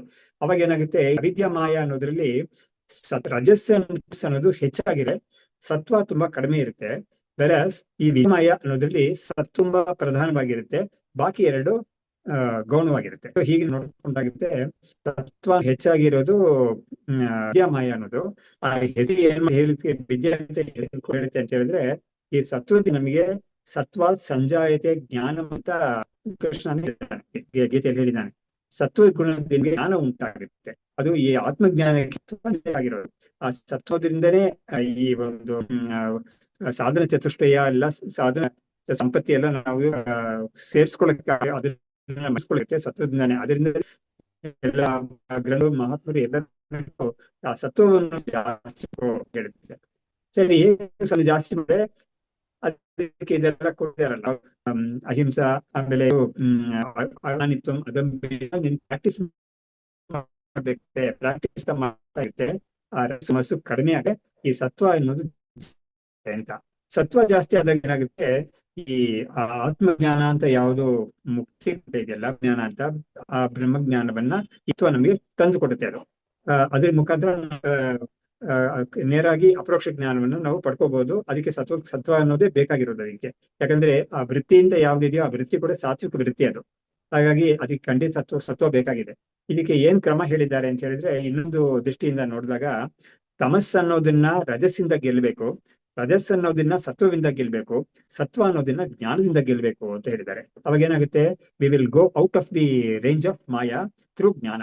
ಅವಾಗ ಯದ್ಯಪಿ ಜ್ಞಾನ ಅನ್ನೋದು ಸತ್ವಕ್ಕೆ ಸೇರಿದ್ರು ಕೂಡ ಆ ಜ್ಞಾನ ಎಂತದಾಗುತ್ತೆ ಅಂತ ಹೇಳಿದ್ರೆ, it will live into the domain of that is outside the domain of maya. So ಹಾಗಾಗಿ ಮಾಯೆಯಿಂದ ಅವನು ಹೊರಗಡೆ ಬರಕ್ಕೆ ಅದೊಂದೇ ದಾರಿಯಾಗಿರುತ್ತೆ, ಆ ಜ್ಞಾನನೇ ದಾರಿಯಾಗಿರುತ್ತೆ. ಹಾಗಾಗಿ ಆವಾಗ ಏನಾಗುತ್ತೆ, ಈ ಮಾಯೆ ಅನ್ನೋದಕ್ಕೆ ಇನ್ಮೇಲೆ ಅವನ್ನ ಏನು ಮಾಡಕ್ ಆಗೋದಿಲ್ಲ. ಈ ಮಾಯೆಯನ್ನು ಅವನು ದಾಟಿ ಎದ್ದು ಬಂದ್ಬಿಡ್ತಾನೆ ಹೊರಗಡೆ. ಬರ್ತಾನೆ ಅಂದ್ರೆ it's not physically like that, but ಅವನ ಸ್ವರೂಪ ಎಂತದ್ದು ಅಂತ ಕೇಳಿದ್ರೆ, ಇದಲ್ಲದೆ ಇರೋ ಸ್ವರೂಪನೇ ನಾನು ಅಂತ ಅವನಿಗೆ ಒಂದು ದೃಢವಾದ ತೀರ್ಮಾನ ಬರುತ್ತೆ. ಇಂಥ ಒಂದು ಸ್ವರೂಪ ಜ್ಞಾನವನ್ನು ಇಟ್ಕೊಂಡು ಅವನು ಬದುಕಿರ್ತಾನಲ್ಲ, ಆ ಕಾಲಕ್ಕೆ ಗೀತೆಯನ್ನೇ ಏನ್ ಮಾಡುತ್ತೆ ಅಂದ್ರೆ 14ನೇ ಅಧ್ಯಾಯದಲ್ಲಿ ತ್ರಿಗುಣಾತೀತನಾಗಿ ಹೇಗಿರಕ್ಕಾಗುತ್ತೆ ಅಂತ ಒಂದು ಹೇಳುತ್ತೆ. 2ನೇ ಅಧ್ಯಾಯದಲ್ಲಿ ಸ್ಥಿತಪ್ರಜ್ಞನಾಗಿ ಹೇಗಿರ್ಬೇಕು ಅಂತ ಅದಕ್ಕೆ ಲಕ್ಷಣಗಳೆಲ್ಲ ಕೊಡುತ್ತೆ. ಅದನ್ನೇನೆ ಇನ್ನೊಂದು ರೀತಿಯಲ್ಲಿ ಭಕ್ತನಾಗಿದ್ರೆ ಹೇಗಿರ್ಬೇಕು ಅಂತ ಹೇಳುತ್ತೆ 12ನೇ ಅಧ್ಯಾಯದಲ್ಲಿ. 14ನೇ ಅಧ್ಯಾಯದಲ್ಲಿ ತ್ರಿಗುಣಾತೀತನಾಗಿ ಹೇಗಿರ್ಬೇಕು ಬಾ ಅಂತ ಹೇಳ್ಬಿಟ್ಟು 3 ಗುಣಗಳು ದಾಟಿರ್ತಾನೆ ಅವನು. ಅಂದ್ರೆ ಈ ದಾಟಿರ್ತಾನೆ ಅಂತ ಹೇಳಿದ್ರೆ ಅವ್ನ ಆಟಿಟ್ಯೂಡ್ಸ್ ಎಲ್ಲ ಆತರ ಇರುತ್ತೆ. ಯದ್ಯಪಿ ಅವನ ಶರೀರ, ಮನಸ್ಸು, ಇಂದ್ರಿಯಗಳೆಲ್ಲ ಫಂಕ್ಷನ್ ಆಗ್ತಾ ಇರುತ್ತೆ, ಅದಕ್ಕೆ ಖಂಡಿತ ಈ 3 ಗುಣಗಳು ಬೇಕಾಗ್ತಾನೆ ಇರುತ್ತೆ. ಆದ್ರೆ ಅವನ ಆಟಿಟ್ಯೂಡ್ ಎಂತಾಗಿರುತ್ತೆ ಅಂತ ಹೇಳಿದ್ರೆ, ಈ 3ರಲ್ಲೂ ಕೂಡ ಅವನು ಸಿಗಾಕೊಳ್ದೇ ಇರೋ ರೀತಿಯಲ್ಲಿ ಅವನು ಇರ್ತಾನೆ ಅಂತ. ಉದಾಸೀನವದ ಆಸೀನಂ ಅಂತ ಹೇಳಿದ್ದಾರೆ. ಅವನಿಗೆ ಸಮಲೋಷ್ಟಾಶ್ಮ ಕಾಂಚನಃ ಅಂತ ಎಲ್ಲದರಲ್ಲೂ ಒಂದು, ಅದಕ್ಕೆ ಒಂದು ಮಣ್ಣಿನ ಹೆಂಟೆ ಆಗ್ಲಿ ಅಥವಾ ಒಂದು ಬಂಗಾರ ಆಗ್ಲಿ, ಎರಡರಲ್ಲೂ ಕೂಡ ಅವನಿಗೆ ಸಮತ್ವ ಬುದ್ಧಿ ಇರುತ್ತೆ. ಇದು ಚೆನ್ನಾಗಿದೆ, ಇದು ಚೆನ್ನಾಗಿಲ್ಲ, ಅಥವಾ ಇದು ನನ್ಗೆ ಬೇಕಾಗಿದೆ, ಇದು ಬೇಕಿಲ್ಲ ಅಂತ ಬುದ್ಧಿ ಎಲ್ಲ ಬಿಟ್ಟಿರ್ತಾನೆ, ಅವನು ದಾಟಿರ್ತಾನೆ ಅಂತ ಹೀಗೆ ಹೇಳಿದ್ದಾರೆ. ಅವಾಗ ಏನಾಗುತ್ತೆ, ಈ ಒಂದು 3 ಗುಣಗಳನ್ನು ದಾಟಿರೋ ಒಂದು ಸ್ಥಿತಿ ಅಂತ ಓದಿದೆಯಲ್ಲ, ಅದು ತನ್ನ ವಾಸ್ತವವಾದ ಆತ್ಮಸ್ವರೂಪ ಸ್ಥಿತಿ. ಆ ಸ್ಥಿತಿಯಲ್ಲಿ ಅವನು ಅದನ್ನು ತಿಳ್ಕೊಂಡ್ಮೇಲೆ, ಆ ಶರೀರ ಹೋದ್ಮೇಲೆ ಅವನಿಗೆ ಆ ಸ್ಥಿತಿಯಲ್ಲಿ ಅವನ ಬ್ರಹ್ಮ ಸ್ವರೂಪದಲ್ಲಿ ಇದ್ಬಿಡ್ತಾನೆ. ಅವನಿಗೆ ಇನ್ ಮುಂದೆ ಅವನಿಗೆ ಈ ಮಾಯೆ ಅಥವಾ ಅದಕ್ಕೆ ಇನ್ನೊಂದು ಹೆಸರು ಪ್ರಕೃತಿ, ಆ ಪ್ರಕೃತಿ ಸಂಬಂಧ ಅವನಿಗೆ ಇರೋದೇ ಇಲ್ಲ ಅಂತ ಹೀಗೆ. ಹಾಗಾಗಿ ಈ ಮಾಯೆ ಅನ್ನೋದಕ್ಕೆ ಕೂಡ ಒಂದು ಹೆಸರು ಯಾವ ತರ ಇನ್ನೊಂದು ಡೆಫಿನೆಷನ್ ಕೊಟ್ಟಿದ್ದಾರೆ ಅಂತ ಹೇಳಿದ್ರೆ, ಭೋಗವನ್ನ ಮತ್ತು ಅಪವರ್ಗವನ್ನ ಕೊಡೋದು ಮಾಯೆ ಅಂತ ಹೇಳಿದ್ದಾರೆ. ಅವಾಗ ನೋಡಿ ಎಷ್ಟು ಚೆನ್ನಾಗಿದೆ ಅದು. ಭೋಗ ಅಂತ ಹೇಳಿದ್ರೆ ಬಂಧ, ಆಮೇಲೆ ಅಪವರ್ಗ ಅಂದ್ರೆ ಮೋಕ್ಷ. ಈ ಎರಡನ್ನು ಮಾಯೆನೇ ಕೊಡುತ್ತೆ ಅಂತ ಹೇಳಿದ್ದಾರೆ. ಅವಾಗ ಏನಾಯ್ತು, ವಿದ್ಯಾ ಮಾಯೆ ಅನ್ನೋದು ಮೋಕ್ಷವನ್ನು ಕೊಡುತ್ತೆ, ಬಂಧವನ್ನ ಕೊಡೋದು ಈ ಅವಿದ್ಯಾ ಮಾಯೆ ಅಂತ ನಾವು ಹೇಳ್ಬೋದು. ಅವಾಗ ಏನಾಗುತ್ತೆ, ಈ ವಿದ್ಯಾಮಾಯೆಯಿಂದ ನಾವು ಬಂಧವನ್ನ ನಾವು ಹೋಗ್ಲಾಡಿಸ್ಕೊಂಡು ಒಂದು ಮುಕ್ತಿ ಸ್ಥಿತಿ ಅಂತ ಒಂದಿದೆಯಲ್ಲ, ಜೀವನ ಮುಕ್ತಿ ಸ್ಥಿತಿ ಅಂತ ಒಂದಿದೆಯಲ್ಲ, ಅದನ್ನು ಕೂಡ ದಾಟಿ ಒಬ್ಬ ಕೇವಲ ಬ್ರಹ್ಮಸ್ವರೂಪವಾಗಿ ಇದ್ಬಿಡ್ತಾನೆ. ಪ್ರಕೃತಿ ಸಂಬಂಧ ಒಂಚೂರು ಕೂಡ ಇರೋದೇ ಇಲ್ಲ ಅಂತ ಆಗುತ್ತೆ ಇದು. ಹೀಗೆ ನಮ್ಗೆ ಈ ವಿದ್ಯಾಮಾಯ ಅವಿದ್ಯಾಮಾಯ ಎರಡರಿಂದನೂ ದಾಟಕ್ಕೆ, ಹೊರಗಡೆ ಹೋಗಕ್ಕೆ ಪಾಸಿಬಿಲಿಟಿ ಖಂಡಿತ ಇದೆ ಅನ್ನೋದನ್ನ ನಾವು ತಿಳಿಬಹುದು. ಅಂದ್ರೆ ಈ ಮಾಯೆ ಅನ್ನೋದು ಒಂದು ತರ ಇಲ್ಯೂಷನ್ ಅಂತ ರೀತಿನಲ್ಲೇ ತಗೋಬಹುದಾ ಅಂತ. ಯಾಕಂದ್ರೆ ಹೊರಗ್ ಬರೋದು ಅಂತಂದ್ರೆ ಯಾವ ಖಂಡಿತ ರೀತಿ ಹೊರಗ್ ಬರೋದು ಅಂತ ಬರಲ್ಲ. Is it an illusion? ಆ ಇಲ್ಯೂಷನ್ ತಪ್ಪಿಸ್ಕೊಳ್ಳೋದಕ್ಕೇನೆ ನಾವು ಒಂದೇ ಸ್ಟೇಟ್ ನಲ್ಲಿ ಇರುವಂತ ಗುಣನ ಬೆಳೆಸ್ಕೊಂಡು ಮಾಡಿದಾಗ ಆ ಒಂದೇ ಸ್ಟೇಟ್ ಕರೆಕ್ಟ್ ಇರೋದಿಲ್ಲ. ಹಾಗೆ ಕರೆಕ್ಟ್ ಕರೆಕ್ಟ್. ಅದೇ ಈ ಸಮತ್ವ ಅಂತೆಲ್ಲ ಹೇಳಿದಾರಲ್ಲ ಗೀತೆಯಲ್ಲಿ, ಸಮತ್ವ ಅಂದ್ರೆ ಈಕ್ವಾನಿಮಿಟಿ ಅಂತಲ್ಲ, ಆ ಒಂದೇ ಸ್ಟೇಟ್ ಸಮತೋಲನೆ ಅಂತೆಲ್ಲ ಹೇಳಿದಾರಲ್ಲ, ಇಂಥ ಒಂದು ಸ್ಟೇಟ್ ಅಲ್ಲಿ ಇದ್ದು ಇದ್ದು ಪಳಗಿ ಪಳಗಿ ಪಳಗಿ ಈ ಒಂದು ಮಾಯೆಯನ್ನ ನಾವು ದಾಟಕ್ಕಾಗೋದು, ಅದೊಂದೇ ದಾರಿ ಇದು ಅಂತ ಹೇಳಿದ್ದಾರೆ. ಹಾಗೆ ನೋಡಿದಾಗ ಏನಾಗುತ್ತೆ, ಅಂತದನ್ನೆಲ್ಲ ಬಳಸ್ಕೊಂಡಾಗ ಮೈಗೂಡಿಸ್ಕೊಂಡಾಗ ಏನಾಗುತ್ತೆ, ಈ ಆತ್ಮಜ್ಞಾನ ಅನ್ನೋದನಿಗೆ ಉತ್ಪತ್ತಿ ಆಗುತ್ತೆ. ಅದು ಇವನಿಗೆ ಕಂಪ್ಲೀಟ್ ಆಗಿ ಟೋಟಲ್ ಆಗಿ ಪ್ರಕೃತಿಯ ಸಂಬಂಧವನ್ನ ಅವನು ಬಿಡಿಸ್ಬಿಡುತ್ತೆ. ಸೊ ಹೀಗೆ ಇದಕ್ಕೆ ಮಾಯೆಗೆ ಇನ್ನೊಂದು ಕೂಡ ನೋಡಿ, ಬೇರೆ ಬೇರೆ ಆಯಾಮಗಳಿಂದ ಮಾಯೆಯನ್ನ ನೋಡ್ಬೋದು. ಒಂದು ಆಯಾಮ ಯಾವ್ದು ಅಂತ ಹೇಳಿದ್ರೆ ಸ್ವಪರ ನಿರ್ವಾಹಕ ಅಂತ ಹೇಳಿದ್ದಾರೆ. ಸ್ವಪರ ನಿರ್ವಾಹಕ ಅಂತ ಹೇಳಿದ್ರೆ ಮಾಯೆ ಅನ್ನೋದು ತನ್ನನ್ನು ತನ್ನ ಸ್ವರೂಪವನ್ನ ಅದು ಉಳಿಸ್ಕೊಂಡು ಹೇಗ್ ಮಾಡ್ಕೋಬೇಕು ಅಂತ ಮಾಡ್ಕೊಳ್ಳುತ್ತೆ. ಆಮೇಲೆ ಅದು ಅದನ್ನ ದಾಟಿ ಹೋಗಕ್ಕೆ ಏನ್ ದಾರಿ ಅನ್ನೋದು ಕೂಡ ತೋರಿಸ್ಕೊಡುತ್ತೆ. ಅದು ಅದರಿಂದಲೇ ಅದಕ್ಕೆ ಒಂದು ವಿದ್ಯಾಮಾಯ ಅನ್ನೋದಕ್ಕೆ ಅಷ್ಟೊಂದು ವೈಶಿಷ್ಟ್ಯ ಇದೆ. ಹಾಗಾಗಿ ಆ ಮಾಯೆಯನ್ನು ದಾಟಿ ಹೋಗಕ್ಕೆ ಏನ್ ದಾರಿ ಅಂತ ಅದೇ ತೋರಿಸ್ಕೊಡುತ್ತೆ ಅಂತ ಇದೆಯಲ್ಲ. ಅಪವರ್ಗ ಅಂದ್ರೆ ಮೋಕ್ಷವನ್ನು ಕೊಡೋದು ಮಾಯೆನೆ. ಹಾಗಾಗಿ ಮೋಕ್ಷಕ್ಕೆ ಬೇಕಾಗಿರೋ ಜ್ಞಾನ, ಮೋಕ್ಷವನ್ನು ಕೊಡೋದು ಮಾಯೆ ಅಂತ ಹೇಳಿದ್ರೆ ಏನರ್ಥ, ಆ ಮೋಕ್ಷ ಜ್ಞಾನವನ್ನು ಕೊಡೋದು. ಆ ಮೋಕ್ಷ ಜ್ಞಾನ ಪಡ್ಕೊಳ್ಳಿಕ್ಕೆ ನಮಗೆ ಏನೇನು ಸಾಧನ ಚತುಷ್ಟಯ ಸಂಪತ್ತಿ ಇದೆಯಲ್ಲ ಅದಕ್ಕೆಲ್ಲ ಬೇಕಾಗಿರೋ ಅಣಿ ಮಾಡ್ಕೊಡೋದು, ಅದೆಲ್ಲವೂ ಕೂಡ ಮಾಯೆಯಲ್ಲೇ ಆಗ್ತಾ ಇರುತ್ತೆ. ಯಾಕಂದ್ರೆ ಮಾಯೆಯಲ್ಲೇನೆ ಎಲ್ಲಾ ವ್ಯವಹಾರನೂ ಆಗ್ಬೇಕು. ಮಾಯೆ ಬಿಟ್ಟು ವ್ಯವಹಾರ ಅನ್ನೋದು ಇಲ್ವೇ ಇಲ್ಲ. ಹಾಗಾಗಿ ಒಂದು ಟೀಚಿಂಗ್ ಅಂದ್ರೆ ಒಂದು ಉಪದೇಶ ಮತ್ತು ಅದರ ಒಂದು ಕೇಳ್ಕೊಳ್ಳೋದು, ಅದ್ರ ಪ್ರಕಾರ ನಡ್ಕೊಳ್ಳೋದು, ಆಮೇಲೆ ಅದಕ್ಕೆ ಬೇಕಾಗಿರೋ ಎಲ್ಲಾ ಸಿದ್ಧತೆ ಮಾಡ್ಕೊಳ್ಳೋದು ಎಲ್ಲವೂ ಕೂಡ ಮಾಯೆ ಪ್ರಕೃತಿಯಲ್ಲೇ ನಡೀತಾ ಇರುತ್ತೆ. ಆದ್ರೆ ಅದು it is possible for the maya to make the person go out of its reach. ಅದು ಅದರ ಒಂದು ವಿಶೇಷ ಸ್ವಪರ ನಿರ್ವಾಹಕ ಅಂತ ಹೇಳ್ತಾರೆ ಅದಕ್ಕೆ. ಸೊ ಹೀಗಾಗಿ ಮಾಯೆ ಅನ್ನೋದು ಖಂಡಿತ ಇಲ್ಯೂಷನ್, ಸಂಶಯವೇ ಇಲ್ಲ. ಆದ್ರೆ ಆ ಇಲ್ಯೂಷನ್ ಅನ್ನೋದು ಅದಕ್ಕೆ ನೋಡಿ ಎಷ್ಟು ಚೆನ್ನಾಗಿದೆ, ನೀವು ಕೇಳಿದ್ ತುಂಬಾ ಚೆನ್ನಾಗಿದೆ. ಅದು ಭಗವತ್ಪಾದರು ಈ ಅಧ್ಯಾಸ ಭಾಷೆಯಲ್ಲಿ ಯಾವ ತರ ಹೇಳ್ತಾರೆ ಅಂದ್ರೆ, ಈ ಒಂದು ಅಧ್ಯಾಸ ಅಂತ ಒಂದು ಇದೆಯಲ್ಲ, ಅಂದ್ರೆ ಇಲ್ಯೂಷನ್ ಅಂತ ಒಂದು ಇದೆಯಲ್ಲ, ಆ ಡೊಮೈನ್ ಅಲ್ಲೇನೆ ಎಲ್ಲಾ ಪ್ರಮಾತೃ ಪ್ರಮಾಣ ವ್ಯವಹಾರ, ಎಲ್ಲಾ ಪ್ರಮಾಣ ವ್ಯವಹಾರ. ಅಂದ್ರೆ ಪ್ರಮಾಣ ಅಂತ ಹೇಳಿದ್ರೆ ಏನೋ, ನಮ್ಗೆ means to get some knowledge. ಅದು ಪ್ರತ್ಯಕ್ಷ ಆಗಿರ್ಬೋದು, ಅನುಮಾನ ಇರ್ಬೋದು, ಎಲ್ಲಾ ಪ್ರಮಾಣಗಳು ಕೂಡ ಈ ಅವಿದ್ಯಾ ಅನ್ನೋ ಡೊಮೈನ್ ಅಲ್ಲಿ ನಡೆಯುತ್ತೆ. ಅಷ್ಟ್ ಮಾತ್ರ ನಿಲ್ಲಿಸದೆ ಭಗವತ್ಪಾದರು ಏನ್ ಮಾಡಿದ್ದಾರೆ ಅಂದ್ರೆ, ವಿಧಿ ಪ್ರತಿಷೇಧ ಶಾಸ್ತ್ರ ಇದೆಯಲ್ಲ, ಯಾವ್ದು ಈ ಕರ್ಮಕಾಂಡ ಅಂತ ಇದೆಯಲ್ಲ, ಹೀಗ್ ಮಾಡು ಹೀಗ್ ಮಾಡ್ಬೇಡ ಅಂತ ಹೇಳೋ ಶಾಸ್ತ್ರ ಇದೆಯಲ್ಲ, ಅದು ಕೂಡ ಅಷ್ಟಕ್ಕೆ ನಿಲ್ಲಿಸದೆ ಅವರು ಇನ್ನೂ ಒಂದು ಹೆಜ್ಜೆ ಮುಂದಕ್ಕೆ ಹೋಗಿ ಮೋಕ್ಷ ಬಗ್ಗೆ ಹೇಳ್ಕೊಡ್ತಾ ಇರೋ ಶಾಸ್ತ್ರ ಇದೆಯಲ್ಲ, ಅದು ಕೂಡ ಆಪರೇಟ್ ಆಗ್ತಾ ಇರೋದು ಈ ಇಲ್ಯೂಷನ್ ಅನ್ನೋ ಡೊಮೈನ್ ಅಲ್ಲೇ ಆಗ್ತಾ ಇರೋದು ಅಂತ ಹೇಳಿದ್ದಾರೆ ಅವರು.